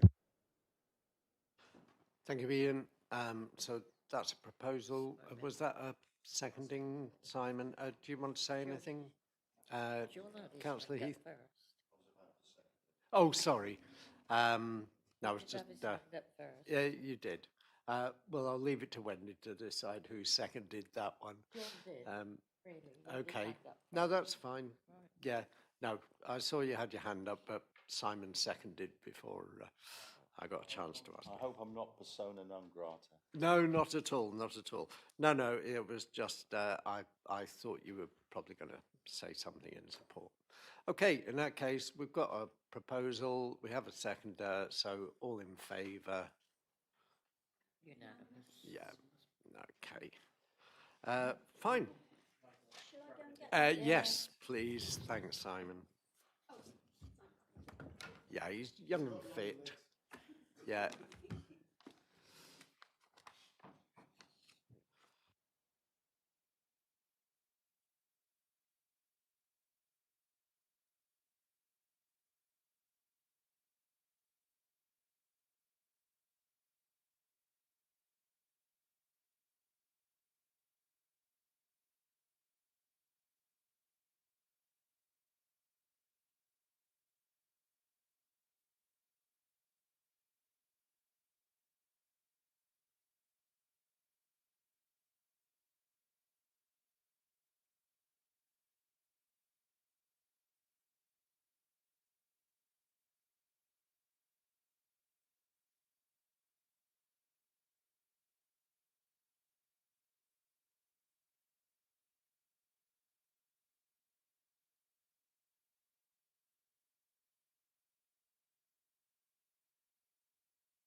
Okay, welcome back. So we'll move on then to agenda item 9, planning application 24 250, sorry, 2057 VAR. This is Chestnuts, 65 Salterton Road, Exmouth. So over to Jill Himsworth, Senior Planning Officer, to present the report. Thank you, Chair. This application is at 65 Salterton Road in Exmouth, and this is a variation application. The application is before the Planning Committee as the officer recommendation of approval is contrary to comments received from the Ward Councillor and comments from the Town Council. The application seeks to regulise a number of amendments made during the construction period. So this is the building here. This is number 65 Salterton Road, and the original application, which dated back from 2021, was to extend the building to the rear and change the building into a house of multiple occupation with 20 bedrooms. The large front garden area was turned into a parking area. There's a retirement house to the west of the site and a single family dwelling to the east. There's no changes proposed in this application to the overall massing of the building at all. So the changes in terms of this application relate to the removal of a couple of chimney breasts, changes to the render and to tile hung elements on the front elevations, relocation of the bin store and cycle store, the installation of an air source heat pump. So the assessment centres around the impacts on the character and appearance of the area and the impacts to residential amenity of surrounding buildings. So here is the proposed elevation. So if you look at the proposed east elevation, you can see the dotted lines there where the chimney breast has been removed here and the chimney stack, and then on the most southerly chimney breast, the stack has been removed, but the breast has been retained. So in terms of the impact on the elevation, the approved elevations, you can see the drawing on the left here, the approved elevations had two small windows to the first floor bedroom. During construction, the chimney breast has been removed, and instead of installing the two smaller windows, one large window has been installed, which you can see in this photograph. This is the next door dwelling, number 67, Salterton Road. So in combination with the loss of the chimney breast and also the revision of the two smaller windows to one large window, there is a significant impact to these residents at number 67. So in terms of the proposal, obviously reinstating the chimney breast is not an option. This is the only window to this bedroom, so a window is required. So in terms of a pragmatic solution, the applicant has proposed a louver screen system which would still give daylight into this bedroom but would restrict occupiers of that bedroom looking down onto the neighbour's patio. So a condition would be imposed upon any approval requiring the screen to be installed within 3 months of the date of the approval, and also requiring it to be retained in perpetuity to reduce any impacts to the residents of number 67 Salterton Road. The residents of number 67 have been consulted on this proposal, and they say this is acceptable to them as a kind of least worst option in terms of preserving their privacy. The parish council, the town council have objected to the louver screen. However, it's set well back from the main elevation of the building, and in terms of perspective, it means it would be highly unlikely to be significant in the street scene, and it would also be partially hidden behind the retained chimney stack on this, chimney breast on this elevation here. There's no policy objection whatsoever to the loss of the two chimney stacks or to the single chimney breast. Other amendments proposed in the application are the replacement of the render, so the traditional sand cement render has been removed, and a silicon type render has been installed instead. And also the small areas of tile hanging over the bay windows have been removed and replaced with fibre cement cladding. The house is not in a conservation area, and there are other examples of fibre cement cladding seen locally. Therefore, the proposal would not have an adverse impact upon character or local distinctiveness. A further change is the relocation of the bin store to the front boundary wall. So the proposed location for the bin store is here. Within the previous variation application, the bin store was relocated right into the centre of the frontage of the dwelling.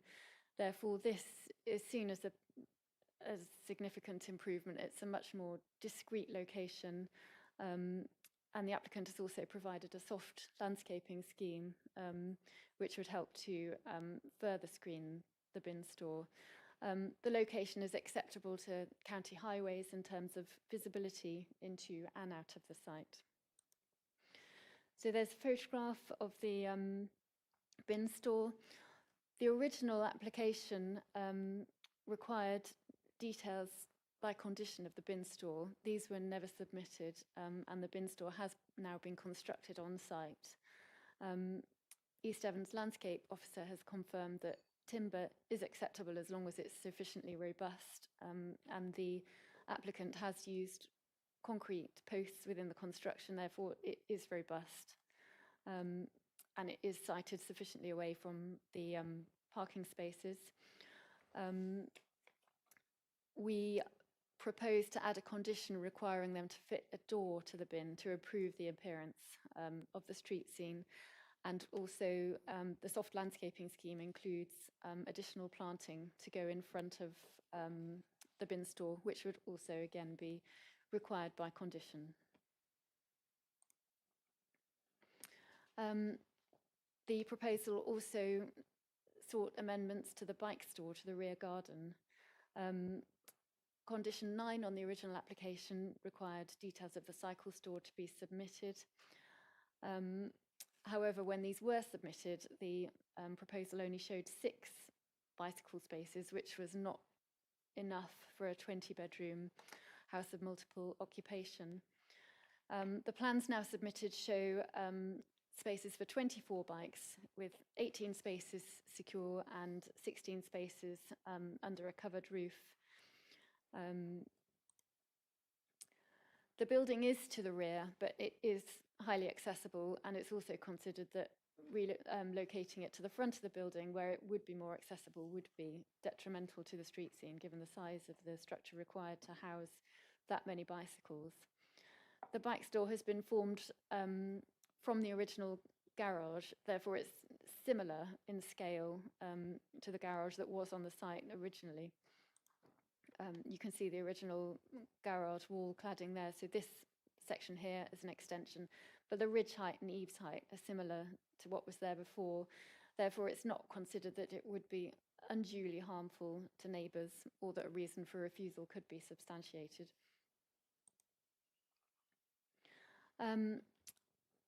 The proposed parking has been rearranged to the front of the house. There's additional parking spaces over here. The new parking spaces have been laid out in grasscrete. Devon County Council Highways have confirmed they have no concerns about the layout, and they are happy with the proposed grasscrete material.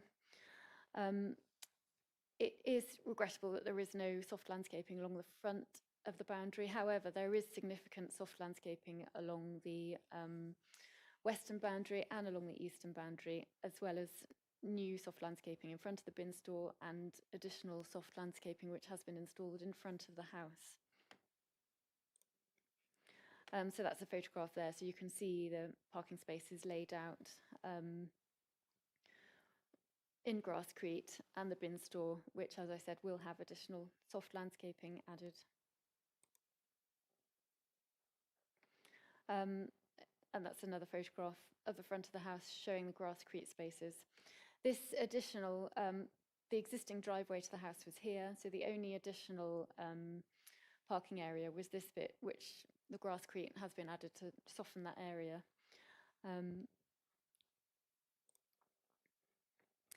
And the final change since the original approval was the installation of an air source heat pump on the east elevation of the extension. Environmental health objected to this because of the noise impacts and the potential impacts to residential amenity of number 67 Salterton Road. To this end, the applicant has engaged an acoustic consultant who's recommended that the air source heat pump be fitted with an acoustic enclosure. And on this basis, Environmental Health have removed their objection, subject to a condition requiring this to be fitted within a suitable time limit following any approval. So in terms of the planning balance, the window changes have impacted upon the neighbours, but the proposed screen is seen as a pragmatic solution that will retain the neighbours' privacy. The elevational changes would not have an adverse impact upon local distinctiveness. The bike store capacity is acceptable and in an accessible location. No unacceptable impacts arise in respect of the bin store and parking in comparison with the approved scheme. And the air source heat pump would allow renewable energy use, subject to a condition to ensure acceptable noise impacts. Therefore, in summary, the application is recommended for approval, subject to a number of conditions in respect of plans, soft landscaping, visibility displays to be maintained in perpetuity, as well as the bicycle store. A number of conditions relate to the original application and our compliance conditions, such as the construction environmental management plan, the tree protection plan, surface water soakaway, compliance with the ecology survey. And then the final two conditions which relate to this application are in respect of the louver screen and the acoustic enclosure to the air source heat pump. Thank you very much. Okay, thank you. There's only one speaker, and that's Councillor Nick Hookway, the ward member. Thank you, Chair. So, committee, I'm speaking to you today because I'm concerned about the issues of loss of privacy and overlooking, particularly on number 67. This is a variation of an original application 230538 FUL, and there were matters of overlooking and loss of privacy there that were to do with Bronte Court on the western side, and these were very successfully handled by officers to the satisfaction of all concerned. However, we are not in that situation now, I'm afraid. And while respecting the need for a house of multiple occupation in this area, matters relating to the design on the eastern elevation do seem to have got rather out of hand. I'm really surprised that a situation has been allowed to develop where a neighbour's garden could be so obviously overlooked here. I've always found officers to be particularly sharp on this issue, and really I question how this situation has been allowed to develop. If we can have a look at that photograph, please, that shows the louver screen on where the two properties are.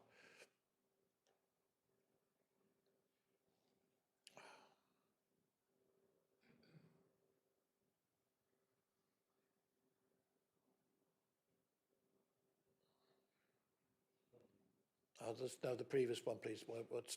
That one there, yes. So you can see that both properties are very close together. In fact, you could almost argue that from both parties, somebody in number 65 could look into the garden of number 67, and that somebody in number 67 could actually look into that window in number 65. So they're both suffering from loss of privacy and overlooking. And I really do find this very, very unacceptable, really. To my mind, the proposed solution, the submitted solution of the louver screen is not only inelegant, I think it's ineffective And therefore, I do agree with Exmouth Town Council's comments that the louver screen is out of keeping. I also think the Exmouth Town Council comment that no change to the original approved window design should be permitted is absolutely spot on, and I therefore support it. I accept that for officers the louver screen may be a pragmatic solution. I question, however, how such a solution will work in perpetuity. Louver screens don't last forever, do they? I think this is a completely unacceptable situation. If I was a neighbour in number 67 and I had a young family, I would be very concerned about this situation. You know, issues of safeguarding spring to my mind. I'm really not happy about this at all. And so I am objecting to the application. I'm therefore asking the committee to reject the application on these grounds. Thank you, Chair. Thank you. And we have quite a few questions. Just in case it's one, can I just ask what material is being used for the louver screen? It kind of looks like wood. Oh, okay. Yeah, it's a metal, it's metal. solution. Okay. Yeah. Okay. Ian, I think you were first. Thank you, Chair. So can officers just confirm, on the original plan, where there were going to be 2 windows split each side of the chimney breast, was the window on the right-hand side, which is closer to the edge of the building, so in other words, further to the right of the picture you had up there just now, was that obscured or was that going to be a normal window? Because if so, I can see the problem with overlooking, but that problem would have existed anyway. So we would have had to do something after it, even though we'd already passed that. Am I correct in saying that, or was that an obscured window? It was not an obscured window in the original application. Obviously, the window on the nearer the roadside would have been screened by the chimney breast, and that window would have been much narrower. So in terms of the actual available kind of, in terms of the window reveals in relation to the width of the window, the overlooking would have been much less with that approved scheme than what they've actually built.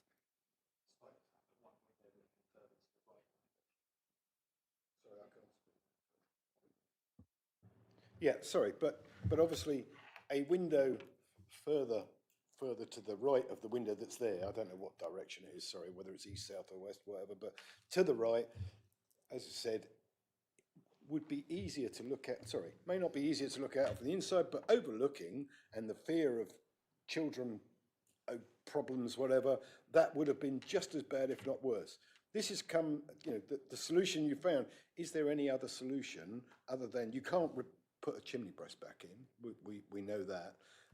So what are we saying? That we're happy to have one further that way and clear that you could look out of, but I don't quite get what the problem is here.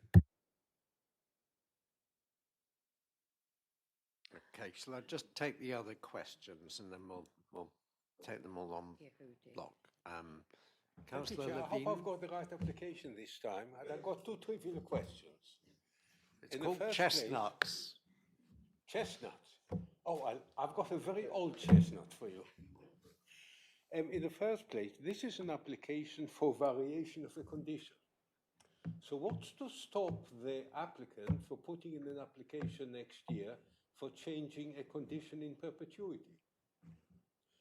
The second one, I've been trying to find an answer for it on the internet without much success. It says, on the first floor, there are 6 ensuite HMO bedrooms and 4 private bedrooms. What's the difference? I think the variation is in perpetuity, isn't it? I mean, once we've approved this variation, that is it. So it is in perpetuity. Councillor Hunt, did you have a question as well?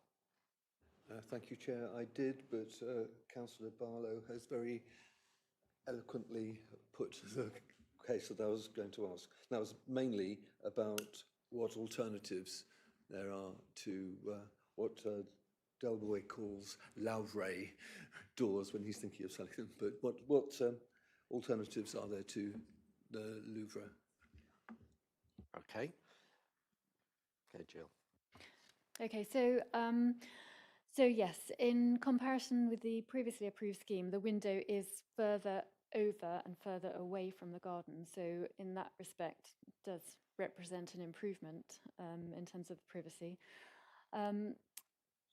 Going forward, the applicant could put in another application to vary the condition. However, that would have to be also assessed on its merits in terms of the impact on residential amenity. So in this instance, obviously that window is not it would not be appropriate to not have some kind of louver screen or privacy option on that window, given its location in relation to the neighbouring properties. There was one other question.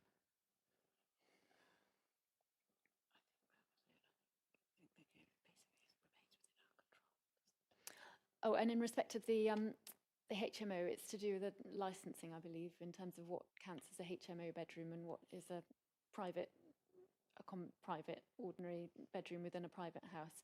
So there's 4 bedrooms within the former house, so not the extensions at the rear, that are still classed as ordinary private bedrooms and not HMO bedrooms.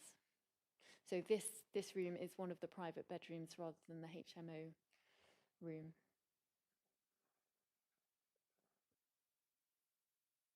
Okay. Councillor Smith, Simon.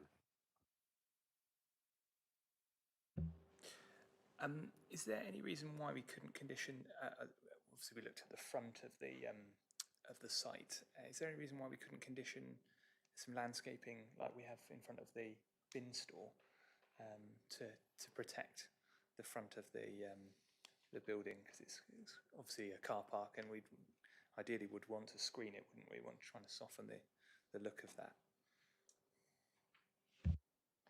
Sorry, I'm just trying to find the right photo.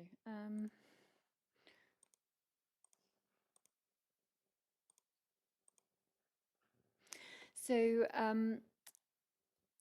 the applicant has put forward this soft landscaping scheme, so they have put additional planting in front of the house there.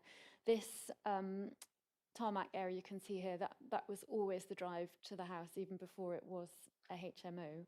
So this, oh, in terms of the road, sorry. Okay. And so you can see from the site plan there, the parking spaces are very close to the retaining wall. However, there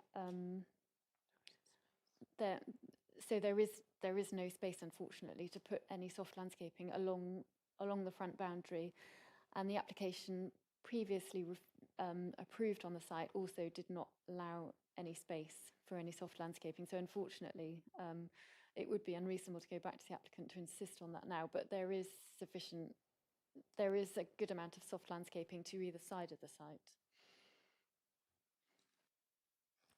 And will there be some soft landscaping in front of the bin store, which is... Yes, there will be, yeah. The question I was going to ask is, why have they not proposed just an obscure glazed window there rather than fitting this louver screen? I presume it's because it's a bedroom. That's the only window out of the bedroom. So if you had a louver screen, you would still have a view out. You would still have an oblique view out onto the street rather than having absolutely no view whatsoever. Okay. Yep. Councillor Ragg, I mean. Yeah. See, the landscape architect sustained his objection and he made the comment, the proposed grass street is unlikely to survive. Could you enlighten us on why he said that, please? I presume he was talking about the longevity of the grasscrete, given that you've got cars manoeuvring in and out of spaces during the day. Devon County Council had no objections to the grasscrete. I last visited the site in early March, so after the wettest winter that we've had for some time, and the grasscrete was in good condition at that time. Okay, thank you. Okay, any more questions? Okay, in that case, we can go into debate. Councillor Barlow, Ian. Thank you, Chair.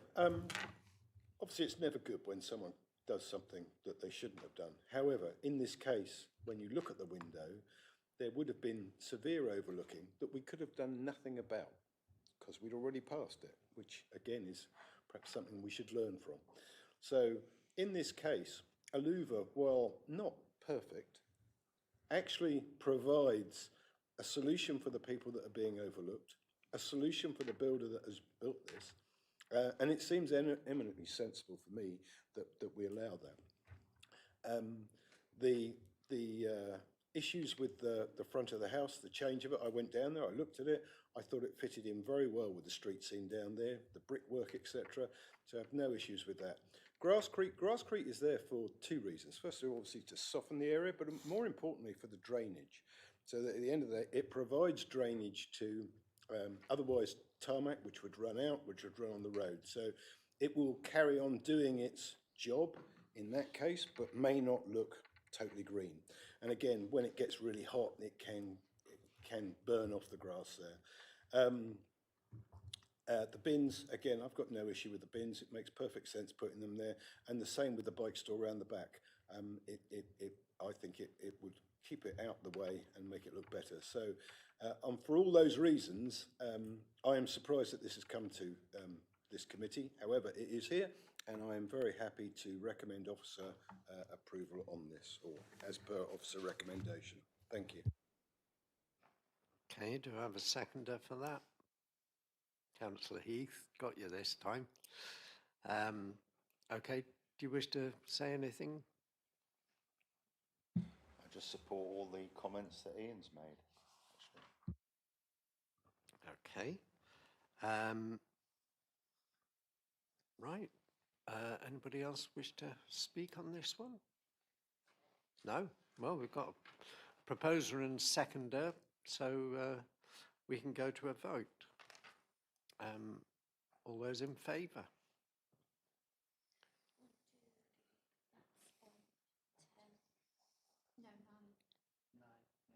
And against? And one abstention. I don't particularly like that solution. I'm just going to stick out the side of the house and look a bit incongruous. But I also think the parking right up to the edge is a bit unfortunate. Could have done with some screening, would have looked a bit more attractive, but not one to, definitely not sufficient to warrant refusal. So that one is passed. Okay, moving on. I think we've got a couple more to get through before lunchtime. So I'll have concentration here. I don't think that, well, the first one may detain us for a little while. So this is agenda item 10. This is yet another permission in principle. This one's 260103. Permission in principle for Mayfield Lower Lane, Ebford. You remember we've had several come up in Ebford recently. Pages 78 to 88 in your agenda pack. And I think Jamie Quinton is presenting this one. Have I got that right now, Wendy? Yes. Yes, I'm not sure. Wendy? Correct. It is correct. Oh, really? Yes. Okay. Oh, and that's why Gavin has patiently waited around, because you're here to speak on this one as well. Okay, that's fine.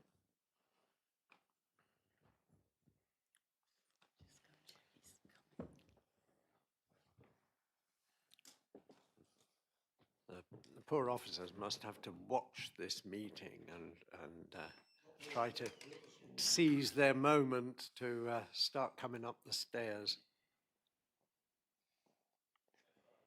We probably caught him out being quite so brisk on that one.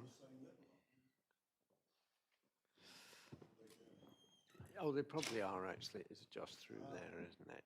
Yeah.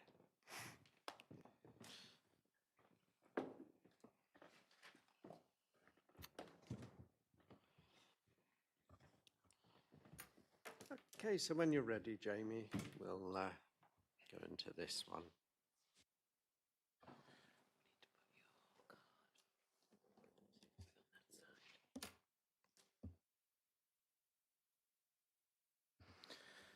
Thank you, Chair. Good afternoon, members. The following item for you to consider is an application for permission in principle for construction of a single dwelling at Mayfield in Ebford. So the application is before you all today as the proposal is a departure from the current local plan.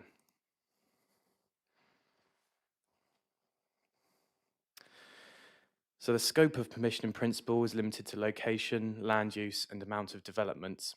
So if the application were to be successful today, then any outstanding technical matters, for example, design, layout, landscaping, and ecological matters shall be considered at technical details consent stage. So on your screen now, there's an aerial image of the site. It's located in Ebford, a village located off Exmouth Road.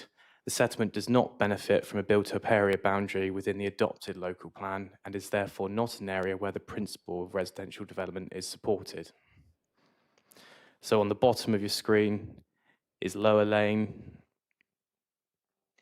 and I believe the lane on the top is Ebford Lane here.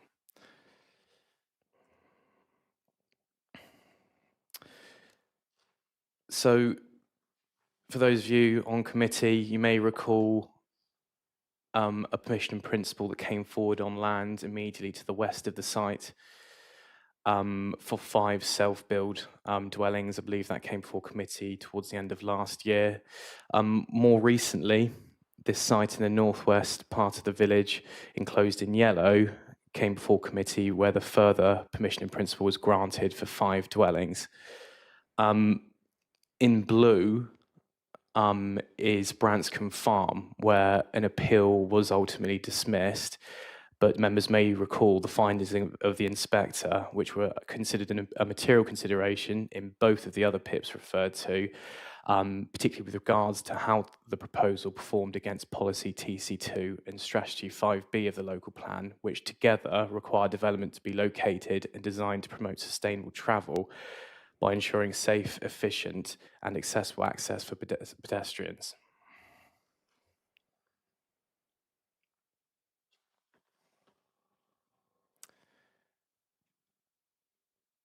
So, in that decision, the inspector attributed weight to the presence of dedicated footpaths and street lighting along the A376, and that is the road shown in green on the plan in front of you. In addition to that, weight was attributed to the presence of bus stops on either side of the A road where it meets Old Ebford Lane, which provide a regular service between Exmouth and Exeter. The proximity to Darts Farm Shop here, which is pointed out by the red arrow, and the employment uses there.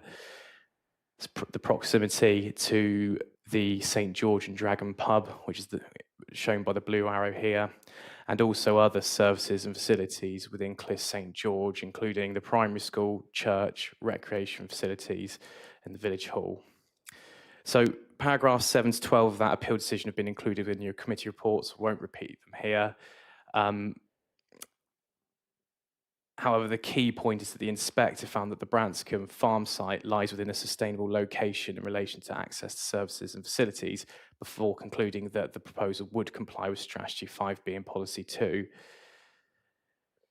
The inspector also highlighted that whilst there would still be a degree of dependence on private modes of transport, paragraph 110 of the NPPF acknowledges that opportunities to maximise sustainable transport solutions will vary between urban and rural areas, and this should be taken into account in both plan making and decision making.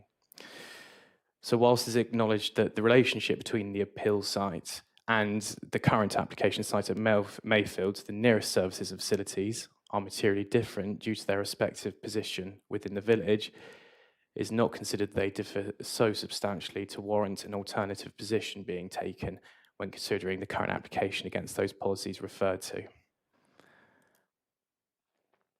So the following slides are a number of site photos taken. So this one on your screen here is looking west towards the boundary shared with the Oaks, which has an unusual layout where you can see in the image on the bottom right, the garden extends to the north. What's not shown on that plan is the form of I believe it's archways where the garden wraps round the Garden of the Oaks. So this image is taken looking north towards the applicant's property of Mayfield, and any proposal, whether the siting of the dwelling is likely to take place on the in the garden area on the left-hand side of the image there. So this photo is taken looking east towards the boundary shared with Bronte. On the right-hand side, members will note the post and rail fence. So any technical details consent application shall likely need to include landscaping details to include some form of enclosure along that boundary to ensure a satisfactory relationship between the two properties is achieved. So this picture is looking south. So the development is likely going to require the removal of a number of these shrubs, some of the hedging and this conifer here. As part of the consultation process, we have sought comments from the tree officer, who hasn't raised any arboricultural concerns. What I think is likely to be required is any layout will need to achieve a satisfactory relationship with these two trees on the boundary, but there is considered sufficient space within the plot to achieve that.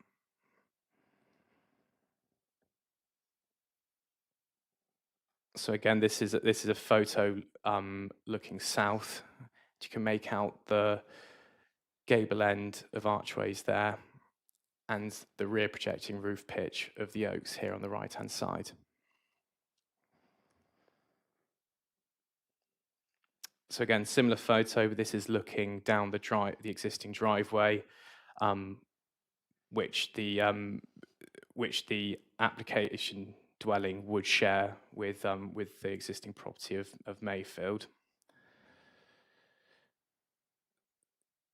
So whilst matters concerning design, layout, scale are all matters reserved for a later consideration, the application is supported by an indicative site plan to demonstrate how a chalet bungalow and garaging could be delivered on site. As stated at the start of the presentation, it is anticipated that development could come forward that would be sympathetic to the established pattern of and development of the area, and this is reflected on that site plan. It's also demonstrated that development can come forward which achieves a satisfactory relationship with adjacent properties, including the property of Mayfield, which has a significant area of garden that extends to the rear. So in terms of the overarching planning balance, as already mentioned, it's considered that development could come forward that respects the character and appearance of the area. The proposal meets the objectives of Strategy 5B and Policy TC2 as established within the Branscombe Farm Appeal. And importantly, approval would result in the delivery of a single dwelling to assist the shortfall of housing in the district. While some environmental harm is anticipated due to some dependence on private modes of transport, as mentioned, the provisions of 110 of the National Planning Policy Framework acknowledge that there will be some difference between sustainable transport options between rural and urban areas. So the recommendation is for members to adopt the appropriate assessment and grant permission in principle. Thank you. Okay, and so we'll just hear from the agent again, Gavin Spiller from Avalon Planning. Thank you, Chair. Good morning, members. Thank you, Jamie, for a comprehensive presentation. I've not much more to add. Council's in an unfortunate position. It can't demonstrate a 5-year supply. So these permission in principle application in what are usually be unsustainable locations are going to keep coming forward in settlements such as Ebford. You've had 3 now. They're difficult to refuse given the appeal decision where the inspector considered that Branscombe Farm was in a sustainable location for housing growth. So just with this application, just need to consider the location of development, which has been found to be acceptable by the case officer, the amount of development, which is 1 in this instance, and the land use, which is for residential development, which, as shown on the site plan, neatly fits within the character and appearance of the area. Matters of appearance and impact on residential amenity will be addressed at the technical details stage. So I put forward this application should be approved. Thank you, Chair. Thank you very much. Okay, questions? Councillor Barlow. Thank you, Chair. Can you tell me, please, on a PIP, do we have a time limit? So usually we give them 3 years to do the one. Is there a time limit on a PIP to go through? Because I think, much as I hear what the applicants just said there, that we're going to get lots more of these because of our housing balance, there's no point if this is built in 10 years' time, just because we've passed something on this, because obviously that's not helping our housing allocation. 3 years. Good point. I'll just let the officers reply to that one right away. I'm just going to check how we've conditioned part of some of these permission in principles, but I assume what there is, there'll be a time limit within which they need to submit the technical details consent application, and then there will be a time limit to make a commencement.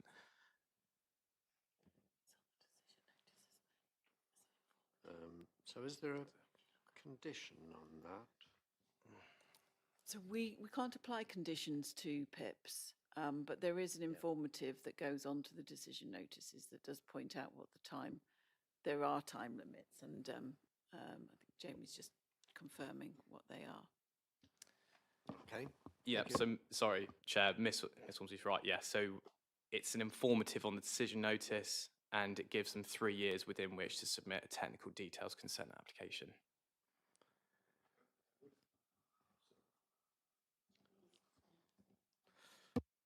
Would it be unreasonable to shorten that or not? I presume it would be, otherwise we would have done it already.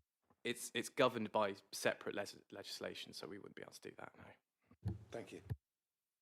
But if they don't submit a reserved, well, not reserved, what is it, technical details application within 3 years, does that permission in principle lapse? Yeah. Okay, so it's pretty much standard. Just we don't have control over that. That's government legislation. Okay, any other questions? Councillor Levine. Just for my stupidity, do we need to get objections or comments on the other 2 properties, Archways and the Oaks, that are abutting it, or is that going to happen at the detail stage, at the next stage? Well, presumably they'll be aware of the application, so I'd have thought if they were going to object, they would have done so. But yes, it could be that they don't have an objection in principle, but they have some concerns about what is actually comes forward eventually as the proposal, and they may have concerns about overlooking or the usual concerns.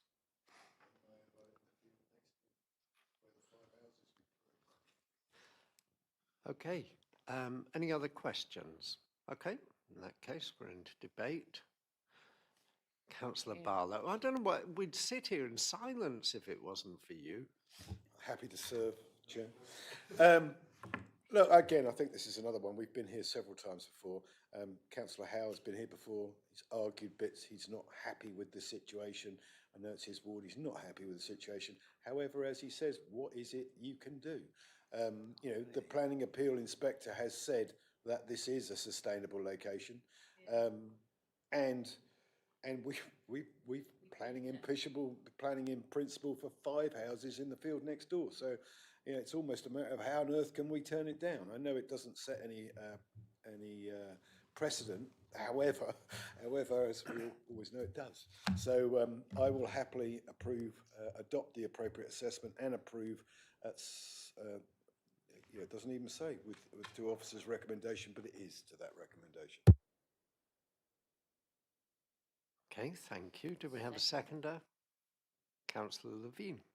Could I just say that the reason why there was silence is I just don't dare open my mouth before councillor. I think that's probably the case. We just let him be the first out of the traps. I might hold you to that. He's like a greyhound. He is. Okay. So we have a proposer and seconder. Anybody else wish to speak on this? No. As Ian says, we've been here before. We know the score. Actually, if I lived in Ebford, I'd be quite happy to walk or cycle to Topsham or Darts Farm, assuming I can afford it. Yeah, and in fact, I did have a long email correspondence with somebody who had been a former chair of the parish council, who had long argued that it was a sustainable location. And then to my surprise, he came in as the applicant on one of the PIPs. So there you go. But oh, yeah. Thank you. You did. You did. Yes. Yeah. No. So let's adopt the appropriate assessment first then. So all in favour of that. Okay. And then to approve the PIP. Yep. Okay, last one before lunch, team. So this is 260128 FUL. This is 7 Eureka Terrace, Honiton, pages 96 to 102. And Wendy is moving into the hot seat to present this one. And Roy, if you wish to speak on it, I'll call you after Wendy's finished the report. Okay. Okay. Let's go. Right. So this is an application submitted by the council, retrospective for the installation, effectively excavation, raising of ground levels, installation of retaining walls and installing a lift to enable disabled access to the property, which is 7 Eureka Terrace. You can see its location here, so it's a semi-detached dwelling. And it is, you can see it again here in the location plan. And it is not in a conservation area or an area with any special designations. This is the property, so this is the existing as the property was. And as you can see, the houses are raised. So this is the pavement level down here, and this is the houses up here. So all the houses along this road are accessed via steps. This is a council-owned property, and the occupier has mobility issues. So a lift has been installed at the front of the property to give access up to the entry threshold of the building. So these are the existing side elevations here. So this shows a bit more clearly the height difference with pavement being down here and the building threshold up here. This shows the extent of the excavation back into the site where the lift has been installed and some pavement extended slightly out here. Previously, obviously, this was laid to garden. And this is the visual. This is what is there at site at the moment. So you've got these new retaining walls and this rather functional lift installed. to allow the access here. The existing stairs have been retained to the side, and you can then see it in the street scene looking at it from an angle, and then you can see it from the other angle. It is very functional in terms of its design and appearance, and it does have it doesn't make a positive contribution to the street scene. It does have, to some degree, an adverse impact on the street scene. That said, when you look at it side on, the structures are not bulky, although they are high. They don't look, you've already got a lot of railings which are protruding when you look down the street. So whilst it is there as a visually, out of character to some extent, the view is that it is having regard to our policies which do support accessibility and accessible homes, that on balance, the development is recommended for approval. However, with a condition that if the lift is no longer required for the occupants of this dwelling, that the land be reinstated to its former condition. So on that basis, this is recommended for approval. Okay, Councillor Collins, do you have any comments on this? Thank you, Chair. I've known this house all my life. I went round there yesterday and I drove down through and had a look at it, and I can't see any problem with it whatsoever. I would suggest that maybe a few tubs with some shrubs or climbing plants could be put there to help screen the lift. And I don't like the condition where you say it's going to be removed when the tenant finishes. I think there could I'll just well correct be... you there, Roy, because it says it must be removed when no longer required, because my first thought on looking at it was, surely it would be more sensible to leave it in place and use it for another disabled tenant. And I think that would be the intention. It only says it must be removed when it's no longer required, not when the existing tenant leaves.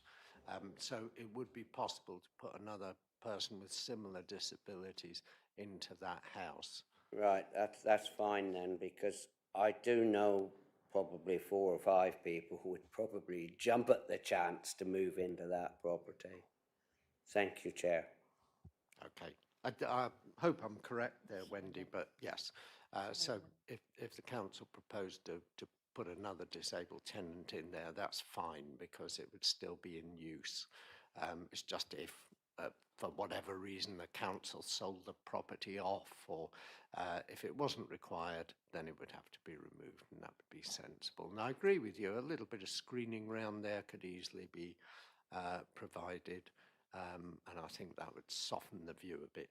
Councillor Smith, Simon. This is a purely practical thing I'm thinking of.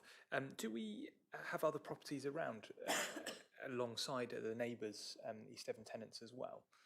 The only reason I'm thinking is if we've made this investment, we put this in, I wonder whether there's an opportunity, very practical, later on, and not concerned with this necessarily, about whether we could make use of the fact that it's got us up to that level, and if there were houses either side, we could make, obviously we've now gained access to maybe the neighbouring properties. I know that's wildly practical, but yeah, I was interested to know if we own the properties either side as well. Yeah, does it enable access only to this house or to other properties in the same row? That's a good question. And do we own them?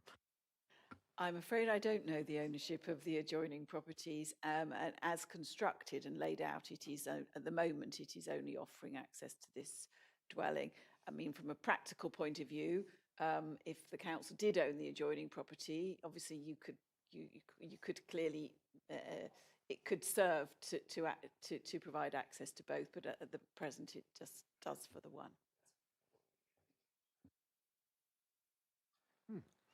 Councillor Hunt, Steve. Thanks very much. I'm just getting over the word retrospective because we hear it so often with applications from this council. And I'm wondering what the reason is that the work's been done and the application's going in second. I think sometimes our installers don't quite understand planning legislation. So we have different departments here, and as we always point out, they're not talking to each other, and this is proof thereof, I think. So yes, we do have a bit of a habit of putting in retrospective applications, but I guess somebody thought, well, we'll put this in, and perhaps they thought, well, we'll then apply for permission. Okay, so any other comments on this one? Okay, anybody like to make a proposal? No? Councillor Levine. Make a proposal, please, to accept. You may. Would you like to say anything else? I'll second it. Oh, I'm sorry, I thought you were saying, could you make a proposal? I'm always ready to make a proposal. I would like to propose that we accept the recommendation of the officers. I'll second that, Chair. Okay, so that's proposed and seconded, so all in favour? I think that's unanimous yet again. Okay, members, you've earned your lunch, so are we all happy to reconvene at 1:30? That gives us 3/4 of an hour. No, we can't come back any earlier. But yeah, as long as everybody's happy with 3/4 of an hour for lunch. Okay, thank you very much. And that ends the morning session. Come back at 1:30.